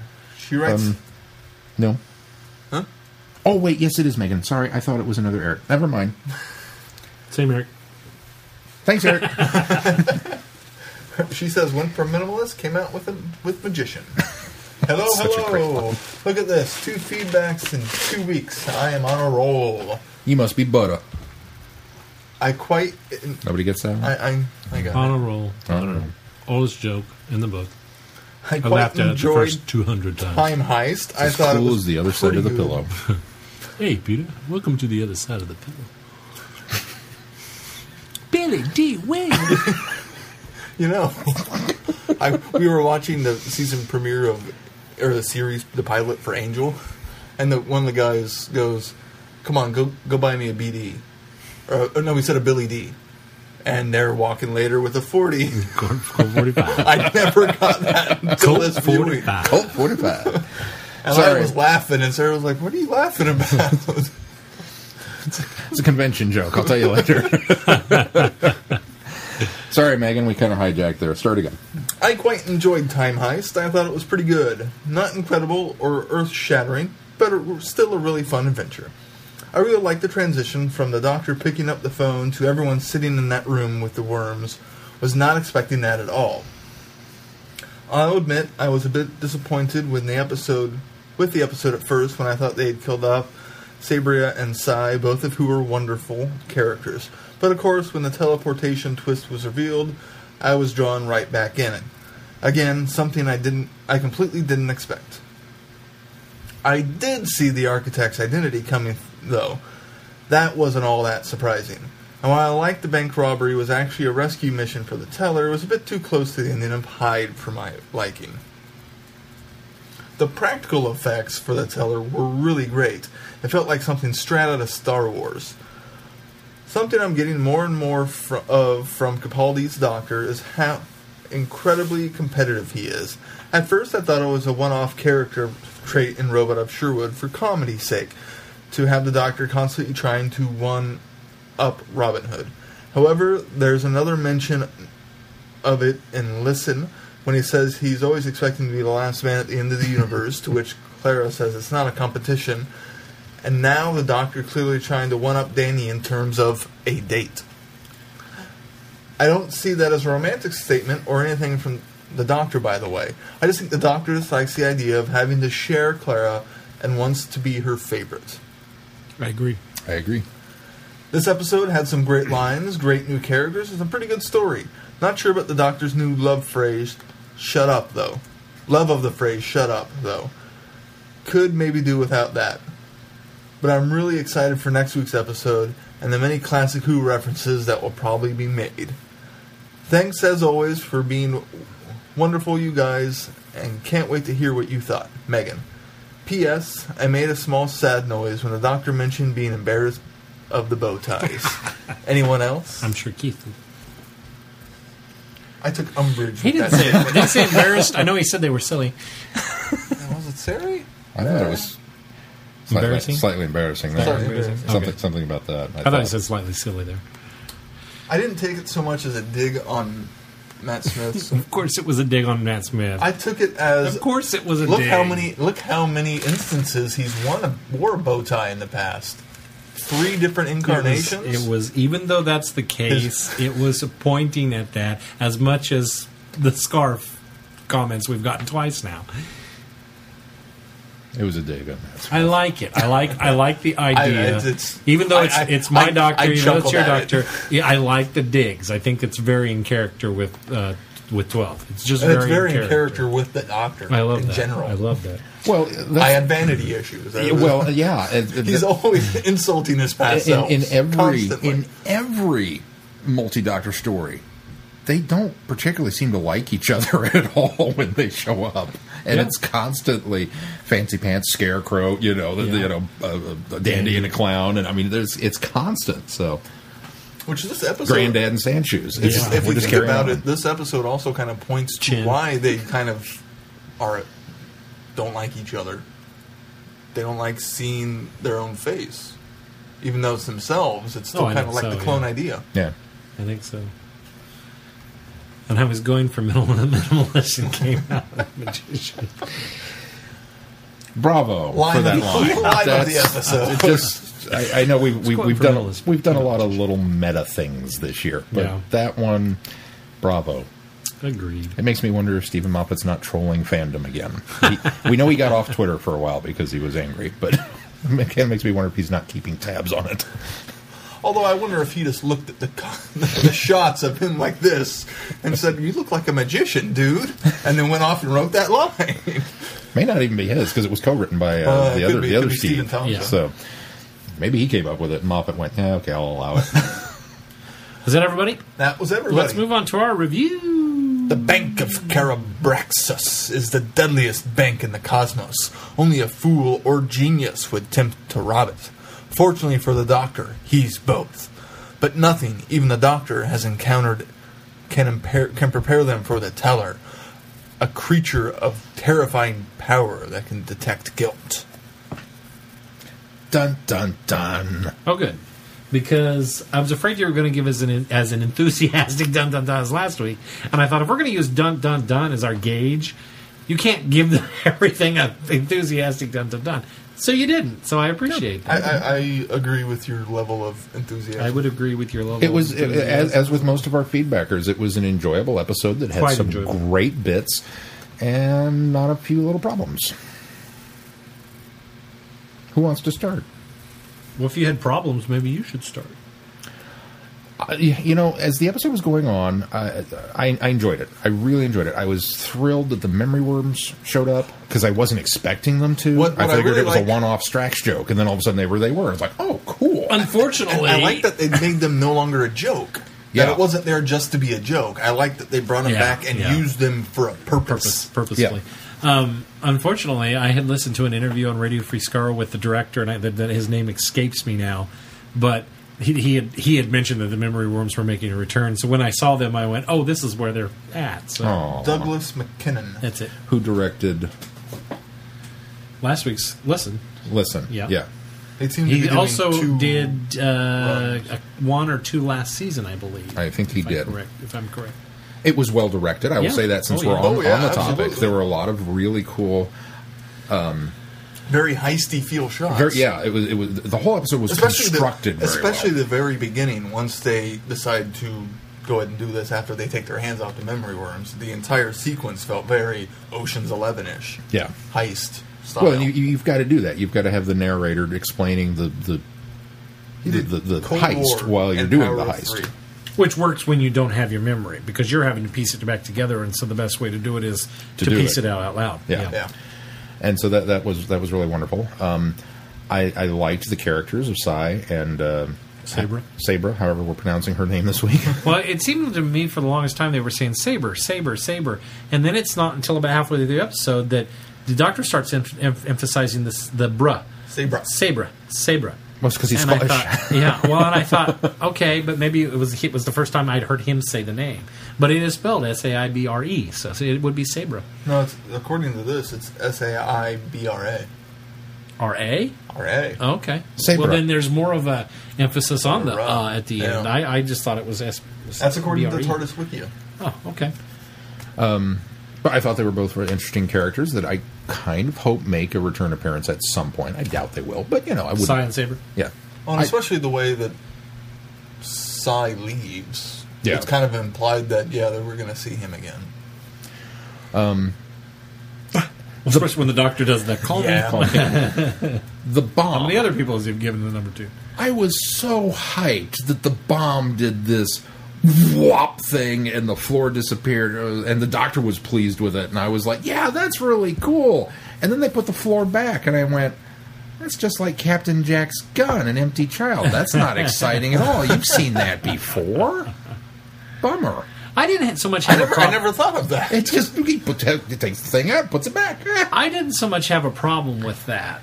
In I was a okay heist, with you need that. it more. Yeah, in fact, because it's a heist and because you're trying to cover your tracks as It's well. better as here than in that. progress them. The problem that I had Although it fits was Jack's character. Go ahead, sorry. the problem that I had with that How come was Jack that never used that gun again after that scene? That's what I want to know. Sorry, Clint, go ahead. What else did you have wrong with it? No, go ahead. Tell me about the bomb. The problem that I ended up having was later when you find out, which there was no surprise to me that the doctor was the architect. That was one of the things that all along in my mind I kept going, hey, I wonder if it's the doctor. Hey, I wonder if it's the doctor. Hey, I wonder if it's the doctor. Surprise, it's the doctor. One of the things I had problem with that is if he's the one that set all these up, even though he wiped his memory, it's not like he wiped his entire memory and a catalog of anything that he would have known about. But as soon as he saw the device, he did recognize it was a bomb, but I also think that he would have recognized what type of bomb it was. That was one of the things that kind of bugged me a little bit. It was a Swiss cheese memory effect for needs of the plot. That's exactly what it turns out being. Which doesn't jive with what we've learned about the memory worm before. Right. But, okay, I'm going to allow it. So, yeah, the bomb was, okay, it was really cool. Wait, maybe not so much. And then, all of a sudden, they get into the room with the teller. And it takes this very ominous left turn for me. The tone shifted. It stopped being fun. I would agree. And... But I think that's purposeful. Well, it is, but I couldn't put my finger on why. And in a way, I still can't. Sai's there. She's being impacted by this thing, and the Saber's being impacted by this thing, and the doctor's like, she's soup. There's nothing I can do. And again, this kind of callousness toward the death of a temporary companion, I find troublesome. It's just... I don't mind the inevitability of it to lend some weight to a situation. I don't like the callousness of it. And so finally he goes out to help her, and she's like the whatever they are, the shredders that you know, it's a escape clause or whatever. You mean what I think it means, yeah. And so he gives it to her. And she, for all intents and purposes, commits suicide rather than be turned into soup. I wonder if he knew that it was a teleporter. Well, here's the deal. I suspected when I saw the effect. At the time it happened, it bothered me something fierce. Because I kept thinking to myself, you just got done giving this big impassioned speech about how disturbing it is to look at yourself through somebody else's eyes, or through your own eyes. And I kind of kept waiting for the doctor to just reach out and touch her so that she would take on his appearance, and that would maybe confuse the thing and let her go. And so it really... But it wouldn't have given her any... Well, I had to think that like through later, but it just... The whole situation was set up to be a no-win, and I kept looking at it going, there's a way out of this. I don't buy that the only way out is to commit suicide at this juncture. Because the thing is still in the box. It just sensed you in the room. I mean, there's got to be something here. But because the needs of the script required that we get her out of the way at this point, this is what happened. Now, later, they kind of fixed it with the reveal that, well, this is a teleporter and that it's not really death and that she's coming back and this, that, and the other. And I really did. I had to think through the whole... It's just the appearance and not the brainwave patterns, but it seems odd based on what was said previously. Okay. I don't know. There was just something very off-putting about the way that was foisted on me. And it was meant to be an emotional moment, and it was, but it just, I don't know, it didn't jive with me real well.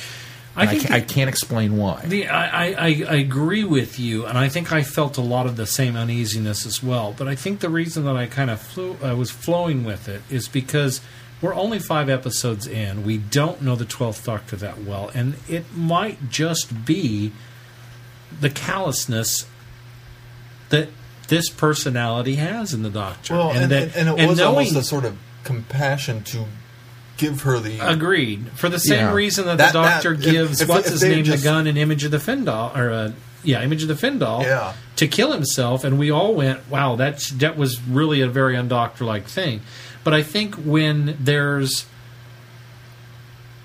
is a no-win situation, I think the doctor has to make a choice, and I think Keith's onto something that it is a very compassionate had thing. He just run off and left her there, I would have had a huge issue with that. If there was there's nothing we can do and left, that would have been a problem. It just seems like, maybe it's the format shift, I don't know, it just seems like previous doctors, we'd have fought a little harder, a little longer to find a way out before they probably would. Conceding the defeat. I think that's just the new trait of the doctor. He seems very quick to be, yep, you're screwed.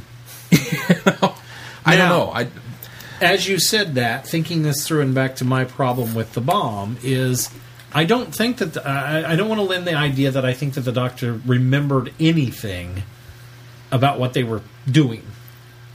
But it now sort of makes me wonder that he just didn't let on. He recognized what kind of bomb this was and played into the idea that it was here and he didn't know that much about it and pretended to be surprised, although maybe he did think, okay, I think I know what this is, and it's only going to disrupt the matter into another universe or into another dimension, and then bring it back. Obviously, we didn't convey that, but because then when he says it, he says it surprisingly, but almost like maybe he knew.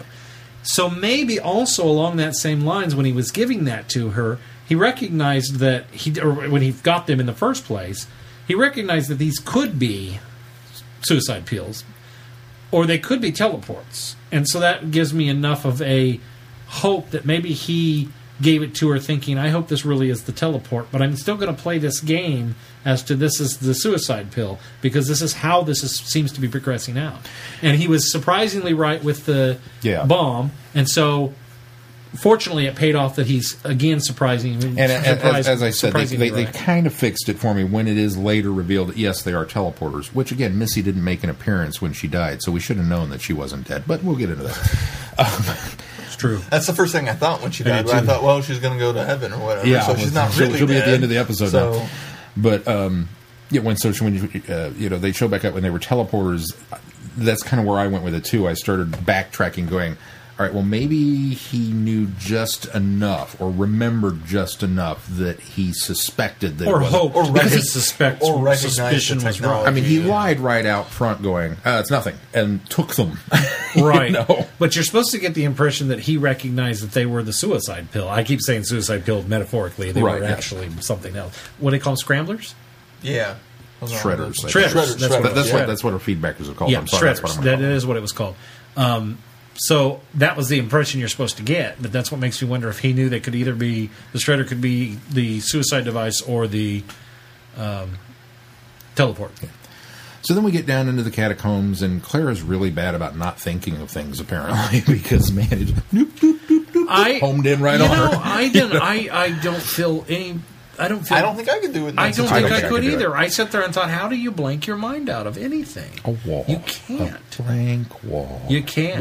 You can't do it. Because wall. Once you see that wall, it looks like the wall in the playground on the side of your elementary school. And suddenly your brain is off and running. Yeah, and there's just no way. It's really hard. Yeah, I couldn't do it. I'm not saying that Claire is really bad at it because I could do it. I for years studied transcendental meditation and could never clear my mind as much as you need to for that discipline. Ever. Never.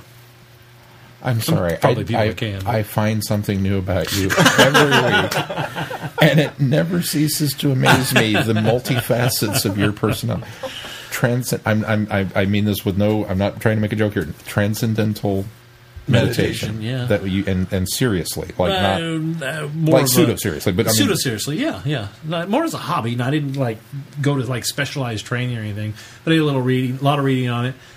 There was a I can't remember. I keep wanting to say sensei, but that's not what they call him. That came to my college, and that's what got me interested in it. And we spent a few days with him and just learning about focus, and it's really irrelevant because I don't do it anymore. But it was more of a... If you were the Beatles, this is your time with the Dalai Lama. I'm suddenly very interested in this. Maharishi. Or the Maharaja. Maharishi. No, it was one of those things that in college I needed a release, and that was where I went to. And I, like I said, I probably personally practiced for 5 years, 6 years. It was less of a spiritual thing for me and more of a relaxation thing for me, which I now find myself, when I try to get away from some of my thoughts of things, I do find myself using some of those disciplines, but not as any sort of serious practice of it now. It's more of some of those things help in stress relief and things like that. Sure. So, but yeah, I did.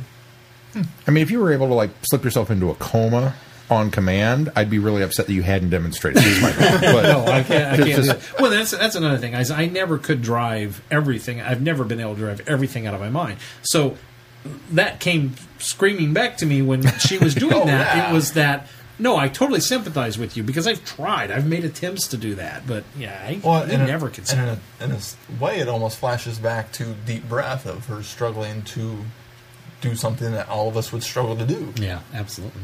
Or last week when she don't think about Danny Pink, think about your childhood. Okay, and she thinks about Danny Pink. And she thinks about Danny Pink. Although part of that is because the phone call came. Yeah. Oh, and I forgot to mention, and I told this to Keith, that on my second viewing. What was it? There was a bit in the back of my mind. I was often bothered by the fact that why, when we've been distracted and we go to Danny Pink and we're on this whole track, why suddenly do we go to the doctor's past? Why that just seemed weird that we jumped that track. And that was one of the little things that bothered me in the back of my mind. I didn't bring it up last week, but it just it bothered me enough that I kept thinking about it. And on second viewing, at the time that she's trying to get the TARDIS out of there... She's trying to save the Doctor. No. Well, yes, but at the time she's trying to get them out of there, she's trying to save all of them. So she still has a personal connection to that. But as she does that and starts to do whatever she's doing telepathically to steer the TARDIS or send the TARDIS away, that's when the 12th Doctor sets up and does that inhale. That's the phone call moment. That she's quickly distracted by the Doctor in the same way that she was distracted by the phone call, knowing that was Danny. She heard the gasp from the Doctor at the same time, knowing that was the Doctor, and that was the trigger. That's the kick. It completely fixed me. It completely fixed any problems I had with that episode. Cool. I'm looking forward to rewatching some of these. Yeah, we've strayed away. Sorry. Back to... So you're pointing out things that I had very minute problems with, and I can completely understand where you're coming from. It's not it's not a major thing. Okay, so when Sai dies, I'm trying to think. So Claire's in thing, Sai dies, we're doing the thing. We get into the vault, and the Doctor makes the line, "Who would want to be locked up with their riches?" Did anybody else jump up? Fists pumped and raised in the air, screaming, "Time Meddler! The monk is going to be behind the door!" And the door opened, and there's all this stuff. And I was like, yes, we got one right! And then the chair spun around, and it's that crazy woman. I'm like, who the hell are you? Maybe she regenerated. No. Disappointment. This week you're on your own on that one. I'm the only one. I did not think of that. James said the same thing. He was like, we were right there. And I was, sorry, I didn't go there either. I know. I want it to be true so badly sometimes that I get really excited. So yeah, that was a huge letdown for me personally, because it was like, that's the problem. Is I had to get back into the story again. We're trying to steer the boat on the sea of serendipity. We should know better. But I'm with you. I didn't think it was a big surprise that the Doctor wound up being the architect. Even Mel kind of had that surprise. Oh, that's where I was going with that. Holly and Alex both pointed that out as well. Yeah. That they sort of saw that coming too. When Sarah was half asleep watching it and caught that. When the Doctor's there doing his bit and then turns and the teller's right there, did anybody else... That was like... Both Mel and I, now admittedly it was 3 a.m. we were watching it, we were a little tired, but 4 feet off the couch I jumped. Just for some reason, that image of da-da, and here's the thing. It was like, I mean, like heart attack inducing. It was I didn't scary. know that. No, but this was certainly another week of very tense storytelling. Whoa, what's happening next storytelling. Another week of that. So, The vents. Yeah, worst bank ever. Yeah. And it's such a sci-fi trope, but I guess I expect more sometimes. The doctors. Here's what works, Keith. The doctor runs up to the one that says, "Do not open," or not. What is it? Do not enter. Do not enter. And he says, he points at that and says, "This says, this basically says go through here." I mean, I missed that line. I'm again paraphrasing because I don't remember word for word. But he made that comment, and I thought, oh, that totally, yeah, you're right. You're just pointing it out. This pretty much says doorway or something. I can't remember exactly what he says. And these were even bigger than I know. How big can we make an air vent for you to crawl through? This big. Let's make it so they don't have to duck. I wonder how much of that. I mean, no disrespect here. Somebody else has commented recently to me outside of the podcast about how there doesn't seem to be quite as much running about chasing monsters since Capaldi's taken over, being a little bit older. And I kind of wonder how much of the physical design. Yeah, I love that. But how much of the physical design of this was like, we want to make it so that he doesn't have to bend all the way over to get through the gate. I don't know. I'm just throw that out there. But yeah, no, the teller scared the bejesus out of me when he turned and was there. We all agree that the design amazing, execution of the teller was amazing. Very cool. I liked it a lot. Very cool. Enjoyed it. And I thought that there was going to be some CGI other than the boom, boom, boom, boom, boom. And there wasn't. Like, the eyes weren't even CGI. Yeah. That was all animatronic. I was really impressed by that. Even watching it, I thought, that might be, the eyes movement might be CGI. But. Proud dad moment was when Mason pointed at it and said, "Hey, Dad, it looks like something from Star Wars." It did. Son. Yes, son, it did. It really had a lot of Star Wars. I mean, that to me is like this season's half. That's just the really cool alien of the season so far. Oh, yeah. Which, ironically, I remember seeing a set picture of them walking off, and we all, off mic, kind of speculated, oh, that might be a Nymon of some sort. And it didn't occur to me until I watched the extra, and we saw, it showed them walking off there. I was like, oh, that's where that set picture came from. Oh. Because otherwise I would never have seen it without the jumpsuit. I tell you, to address some of the things that Alex talked about how that being kind of a weak point as far as that same trope of the alien needing to be rescued. I see where he's coming from, but I'm certainly okay with it because it's a trope that I enjoy. It's a trope that, you know, if you like a trope, it doesn't so much look like a trope, you know what I mean? But he's certainly right that that's there. But one of the things that kind of keyed me off, and I sort of wondered if it was going to be the poor alien needs to be rescued, was the fact that they were walking him around in a straitjacket with chains. Yeah. And I sort of thought about that, and the doctor almost, and this line seems to be kind of calculated, that the doctor almost tries to fix that story-wise, the line where he's talking about it being their bloodhound. He talks about it being their security dog type thing. And again, I don't know exactly what it says. And so it's almost like the writer there is trying to hide the idea that, yeah, we've got it in a straitjacket. Yes, we've got it in chains, but we want you to we want to misdirect you and make you think, well, yeah, they would do that with, you know, a dog. It'd be on a leash and a collar and whatnot. So, but it wasn't enough for me to misdirect me, and so the whole time I kept thinking, I wonder if it's going to be the subject of what this ultimately is.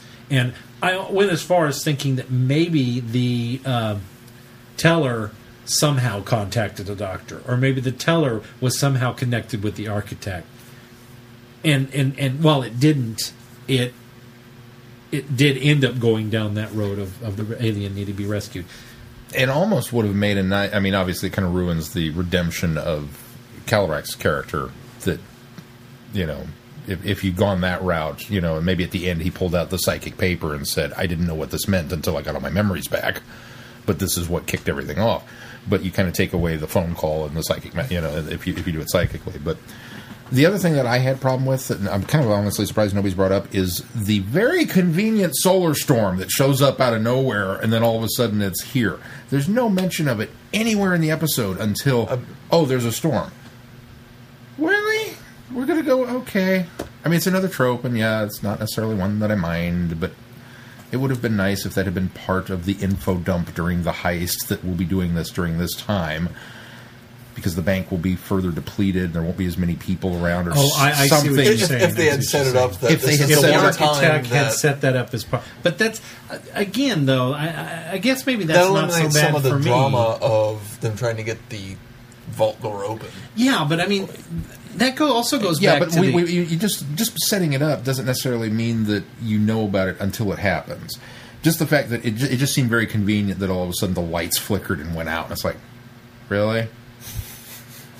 You know? And it seemed like a very minor power fluctuation when the vault door opened, but then later this wave crashes into the pyramid, and it's going like, to destroy whoa, the entire this thing. is a serious thing. People are fleeing for their lives here. Wasn't there a tornado siren or something that went off and said, hey, the sun's going to blow up or something? They said earlier that as the storm was getting worse, people were leaving and evacuating. But again, after that. they'd already established that there was a storm. I don't know. But I mean, the storm has to be sort of that surprise. And you're right, it is a trope. But I think that the ultimate thing is that the event that needed to happen happened at the epics of this storm. Yeah. And the doctor, I love the fact that he says they're questioning where's the TARDIS, and that was a great line. And the doctor says, it's easier to rob a bank with a TARDIS. It's easier to rob a bank with a TARDIS. So the question is, where's the TARDIS? Now, why aren't we using it? Why aren't we using it? The question is, where is it? Then Clara comes up with the question, why aren't we using it? So I love the fact that they dropped that idea. And then I like the idea that the doctor...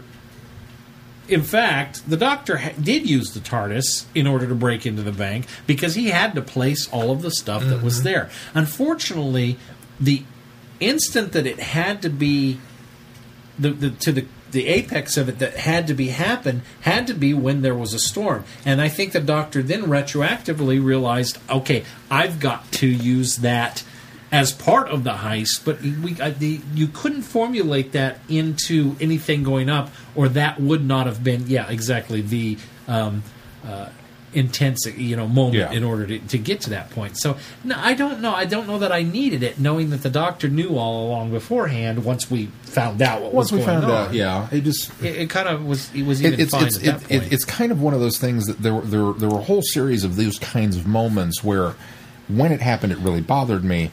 And yes, we retroactively fixed all of it at the end. But unfortunately, I was kind of left with this, not sour taste in my mouth, but I'm still a little on the fence as to how I really feel about this one, because it was an enjoyable romp. It was a lot of fun. It was a cool episode. I like Ocean's 11, so I automatically have an affinity for heist stories. Let me fix one thing. But there's a lot of things on. that I don't like. Let's not throw romp out there anymore, because this is not a romp. Well, it's not a romp. It's not a romp. And I said last week it looked like it was going to be a fun romp, another one of these fun romps. And then I started watching this thing going, as it just kept getting further and further away from being a romp. It started as a romp, yeah. Romp's the wrong word. A fun adventure story. Yes, it was certainly an enjoyable adventure. And like I said, I like heist movies. I love Ocean's 11 and The Italian Job, and I don't mind watching those over and over again, because for me, part of the fun is seeing how the plan comes together and reliving those high notes. And I think that's what they were trying to do, is trying to do the heist thing, but not laying the seeds there. Yeah, they totally were. And that's why all those tropes are in there. Because of the way that the story is structured, you couldn't have all of those typical heist tropes, and that's why, Alex, I think that's the time aspect. Yeah, of it. I think that's why. Yeah, you're right. It is not a heist movie per se if you're comparing it to things like Ocean's 11 and Maltese Falcon and all these different things. But if you look at it in the fact that, hey, we had to shovel this down to 45 minutes, which it looked like from the time on iTunes, this is the shortest one so far, which I thought was surprising. I may be wrong, because I was kind of flipping through the different episodes. But I think this one was only 45 minutes. So, but anyway, you lose a lot of that time, or a lot of that heist element, by having to funnel it down into what we had, and then contain it within the story that was being told there. So you didn't have a lot of those things. Although I still felt like they gave the mood of a heist film. Yes, absolutely. Yeah, they did. Absolutely, they were able to capture the flavor, if you will. But Will we? yeah, Okay, we will. I kind of agree. I'm not sure if I like the Doctor's shut up.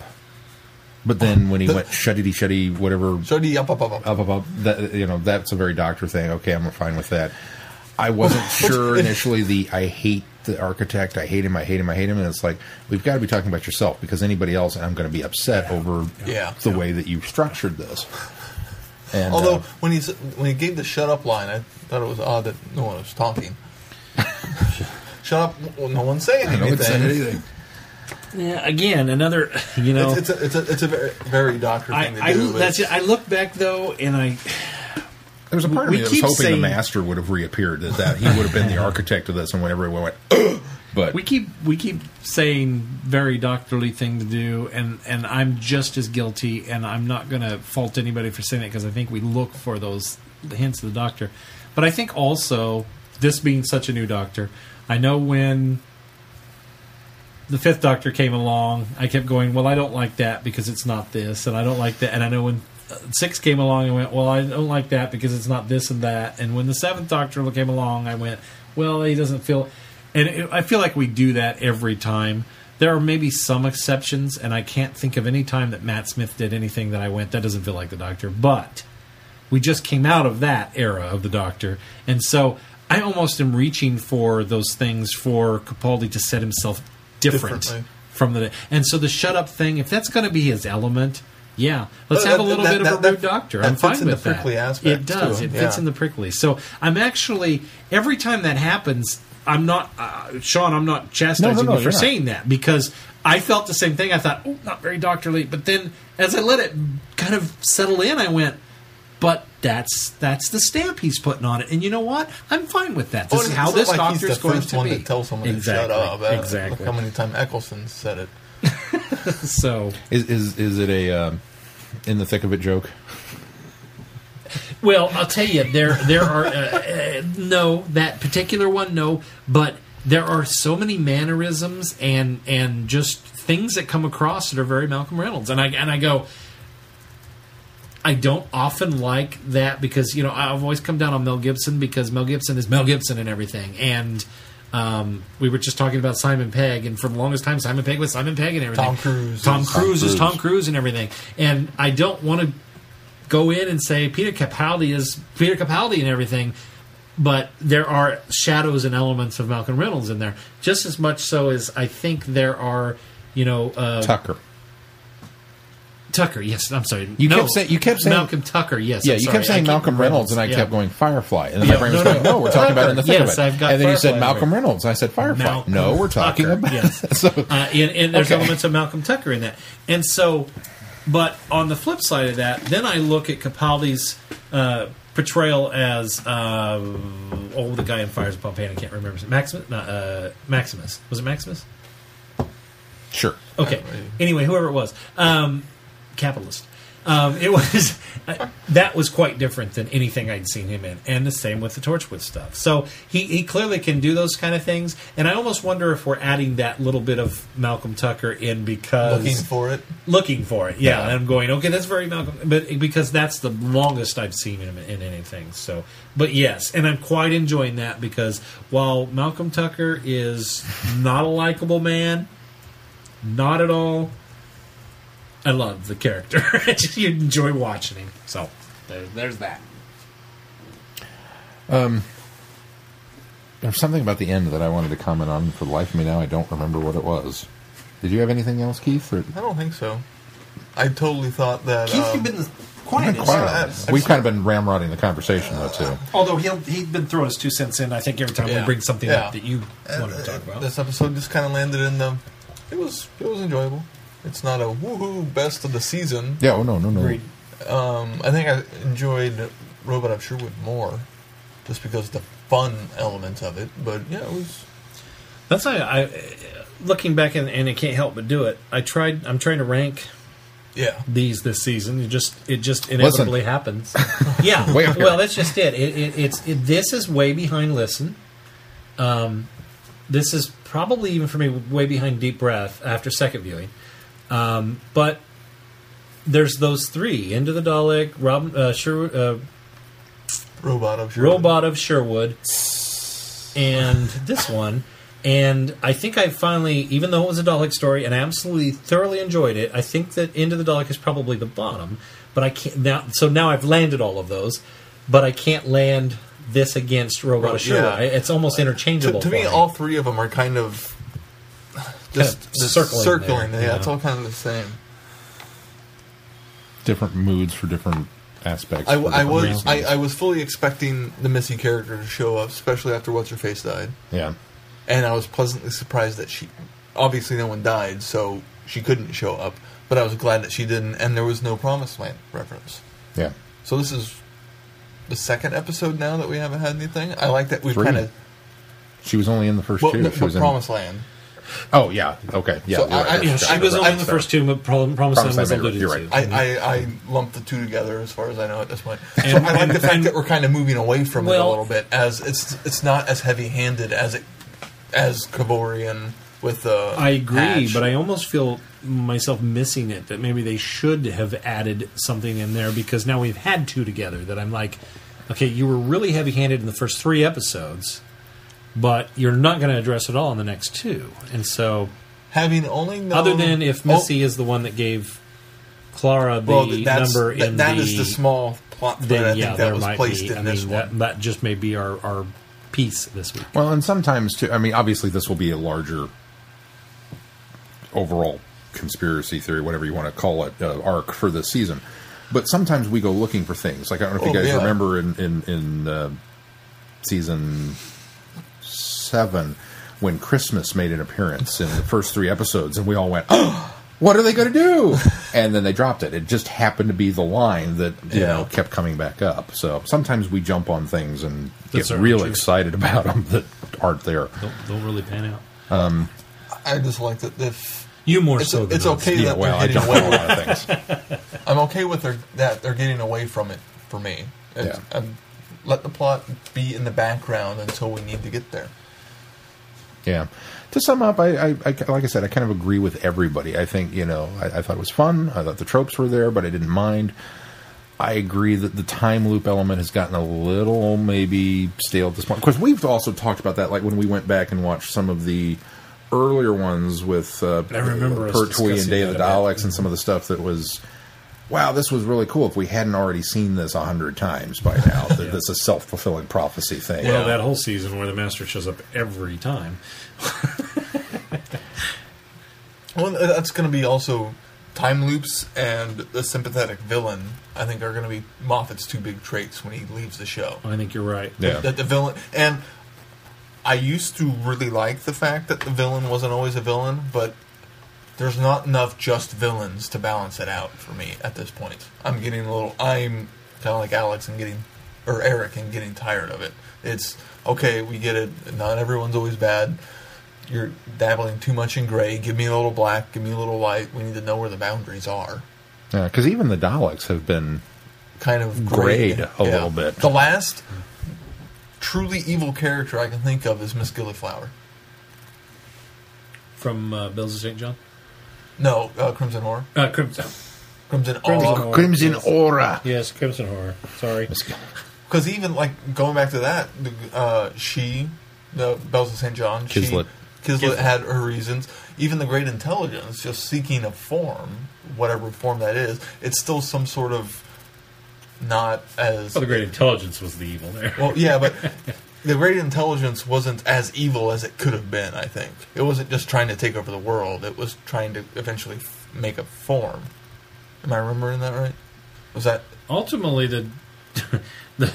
Maybe he was trying to take over the world. He was trying to take over the world, and when the plot was foiled once again by the Doctor, then it was just he was out to ruin the Doctor's life. Well, and ruin everything that he unraveled. So I guess Great Intelligence went pure evil, but some of the one-off characters have not been just bad. Solomon. Well, I guess Crimson Aura was after that, wasn't it? Solomon even was... He was malicious. He was a bad guy. He was going for money. Yeah. Well... Yeah, but then he didn't have any problem with not getting it either. That's true. Screw you, I'm going to blow it up. Okay. I mean, he was just a bad guy. Maybe I need to go and look at a list and figure out which one. See how the balance actually weighs out. But that's even. I agree with the sentiment. That was even before Crimson Horror. Yeah, it was still before Crimson Horror. But yeah, I agree with you. It'd be nice to have a bad guy who lines up on the side of bad because they're bad. Because we've had, especially this season, we've had the half man who was trying to get home, fulfill the programming. We've had the Daleks, which we kind of established were the sheriff. But on the flip side of that, if you had a good old-fashioned cut and dry black and white episode, everybody would be complaining that the writing wasn't as good. Yeah, that's true. I mean, that's what it boiled down to. So everybody would be comparing this to... A lot of people would. Yeah, would be comparing this to an old Doctor Who where it was just right against wrong and there's no imagination there. It feels like every other Doctor Who we've ever done. And so, while I agree with the statement you guys are making about how it's starting to feel like there's a lot of gray, I think that there's a lot of gray there so that the writing was able to flourish a little bit so that you can use some of those misdirections and some of that misguidance, and so that you can tell that story and at the end be pleasantly surprised or not pleasantly surprised at the outcome, because when you go in with ultimate good and ultimate evil, you know what the outcome's going to be. Well, Good's always going to win over evil. The Doctor's not going to die. Yeah, I guess it just feels like Moffat's using it more than RTD did. I certainly think you're right, but RTD's storytelling was more in line with the classic series, or with the established Doctor stories. Yeah, this is very different storytelling. This is thinking differently about things, and unfortunately, it does. It starts to look like we're just playing with gray, and there's no bad guys. And maybe we wouldn't have as big a problem with it if it wasn't the playing with gray and the time loop elements that are kind of all now starting to muddle together and become that kind of shade of gray. I'm going to blame Alex this week because I didn't have as much problem with the time loops we've been getting and hadn't noticed as much until he brought it up. And I'm like, yeah, you're kind of right. We are doing that, but a lot. I mean, maybe not. We don't know. But the Moffat effect, the burrito loop, and the bootstrap effect. What's the burrito loop again? Some pigs who got married. Haven't I brought that up before? No, I don't think so. You should explain that to me sometime. Anything else? One of Jim Carrey's best characters. Jim Carrey was in that? All right. Well, I don't think anything else. What do we got coming up on the schedule? On the schedule for next week, I can unequivocally say I think we nailed this pairing. We're going to do School Reunion for Friday Night Who. David Tennant, Sarah Jane. They're posing as people at a school. Then we'll be reviewing The Caretaker, which Capaldi shows up posing as a caretaker at a school. I'm confident this week. Very confident. And Cole Hill this time. And next week, Planet of Fire, Peter Davidson. That is one FYI that is unavailable on DVD, so you may have a little bit of issue locating it. Hopefully it's still out there in some shape or form. I think that we've established it is on Hulu Plus, or do we know now that I've brought that up? I believe we think it's on Hulu You believe Plus. we think it is? I believe we think so. And it's not one of the ones that's on Netflix, if I remember correctly. It's definitely not. It's definitely not on Netflix. But at any rate, Planet of Fire is our Friday Night Who for the week of October 3rd, followed by our discussion of Kill the Moon. And then October 10th, kind of getting into our Halloween mood a little early with Pyramids of Mars and Tom Baker, simply because the next episode's called Mummy on the Orient Express. So what else were we going to do? There had to be a Mummy episode. Planet of Fire is not showing up in a search, so that might be one of the few that are not on there. Oh, bother. Well, at any rate, if you can join us for those, please do. And if not, then we're very sorry. We tried. We're sorry. We're so sorry. We're so sorry. So sorry. Obviously, the complete schedule up through the end of the season is on our website. And a reminder that you can find us at www.travelingthevortex.com, where we have all kinds of things. Not just episodes, but all kinds of things. And we're also on Twitter, which if you'd like to follow us is at Travel Vortex. We're also on Facebook, which I don't know the name of the page off the top of my head, but I believe it's Traveling the Vortex /Facebook or Facebook.com / that's the one. Reverse that. Scratch it. And we're on Tumblr, and we're, of course, have our Patreon account. And Glenn does such a fine job saying please. I'm going to let him launch into that. Please. There you go. Please. Continuing to solicit. We still need a server.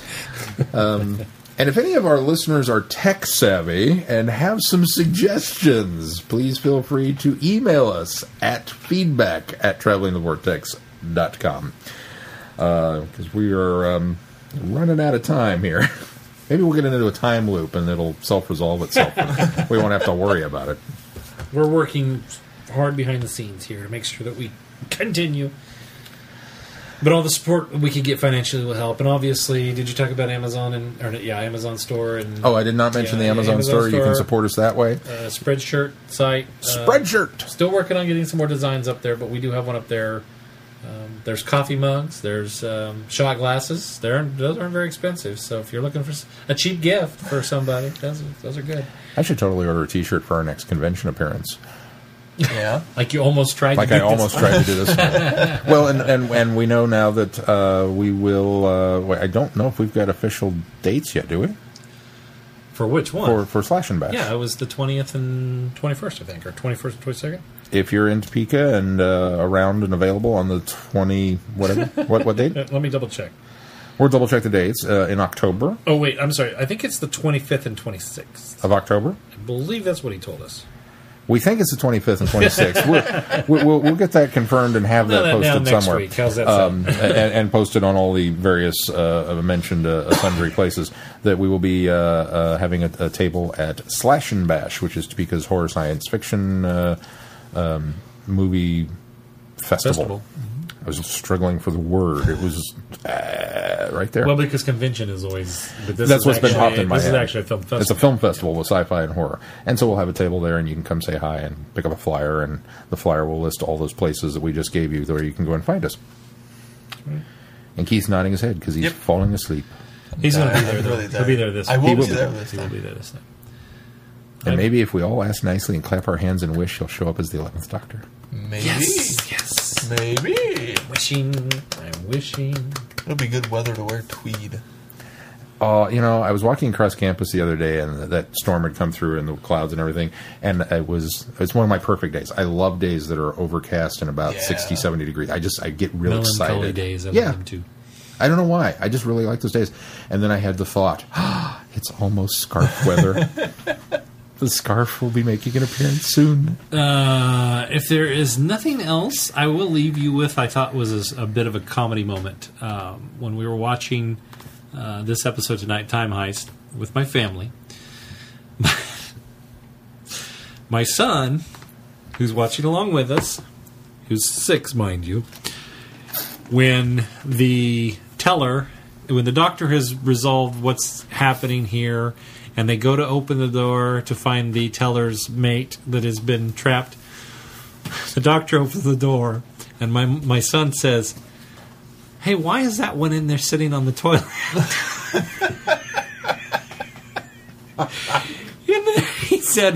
We said, no, it's locked in a cave. That's the other one's girlfriend. And he goes, "Oh, I thought it was just sitting there reading the paper on the toilet." So that's Doctor Who from a 6-year-old perspective there. This should be a new segment every week. Please regale us with more toilet stories. So that's what my son got out of that. Yeah, now, that's going to do. Now, more importantly, where do you read the paper at your house that your son would pick up on this? Maybe in the toilet. That's right. You heard it here first. All right. Well, that's going to do it for this week. Until next week, I'm Glenn. I'm Sean. I'm Keith. Cheers. Good night, everybody. Be seeing you.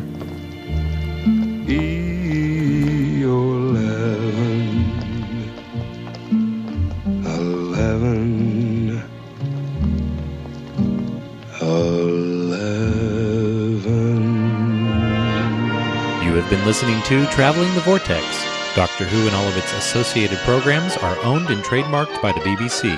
No infringement is intended or implied.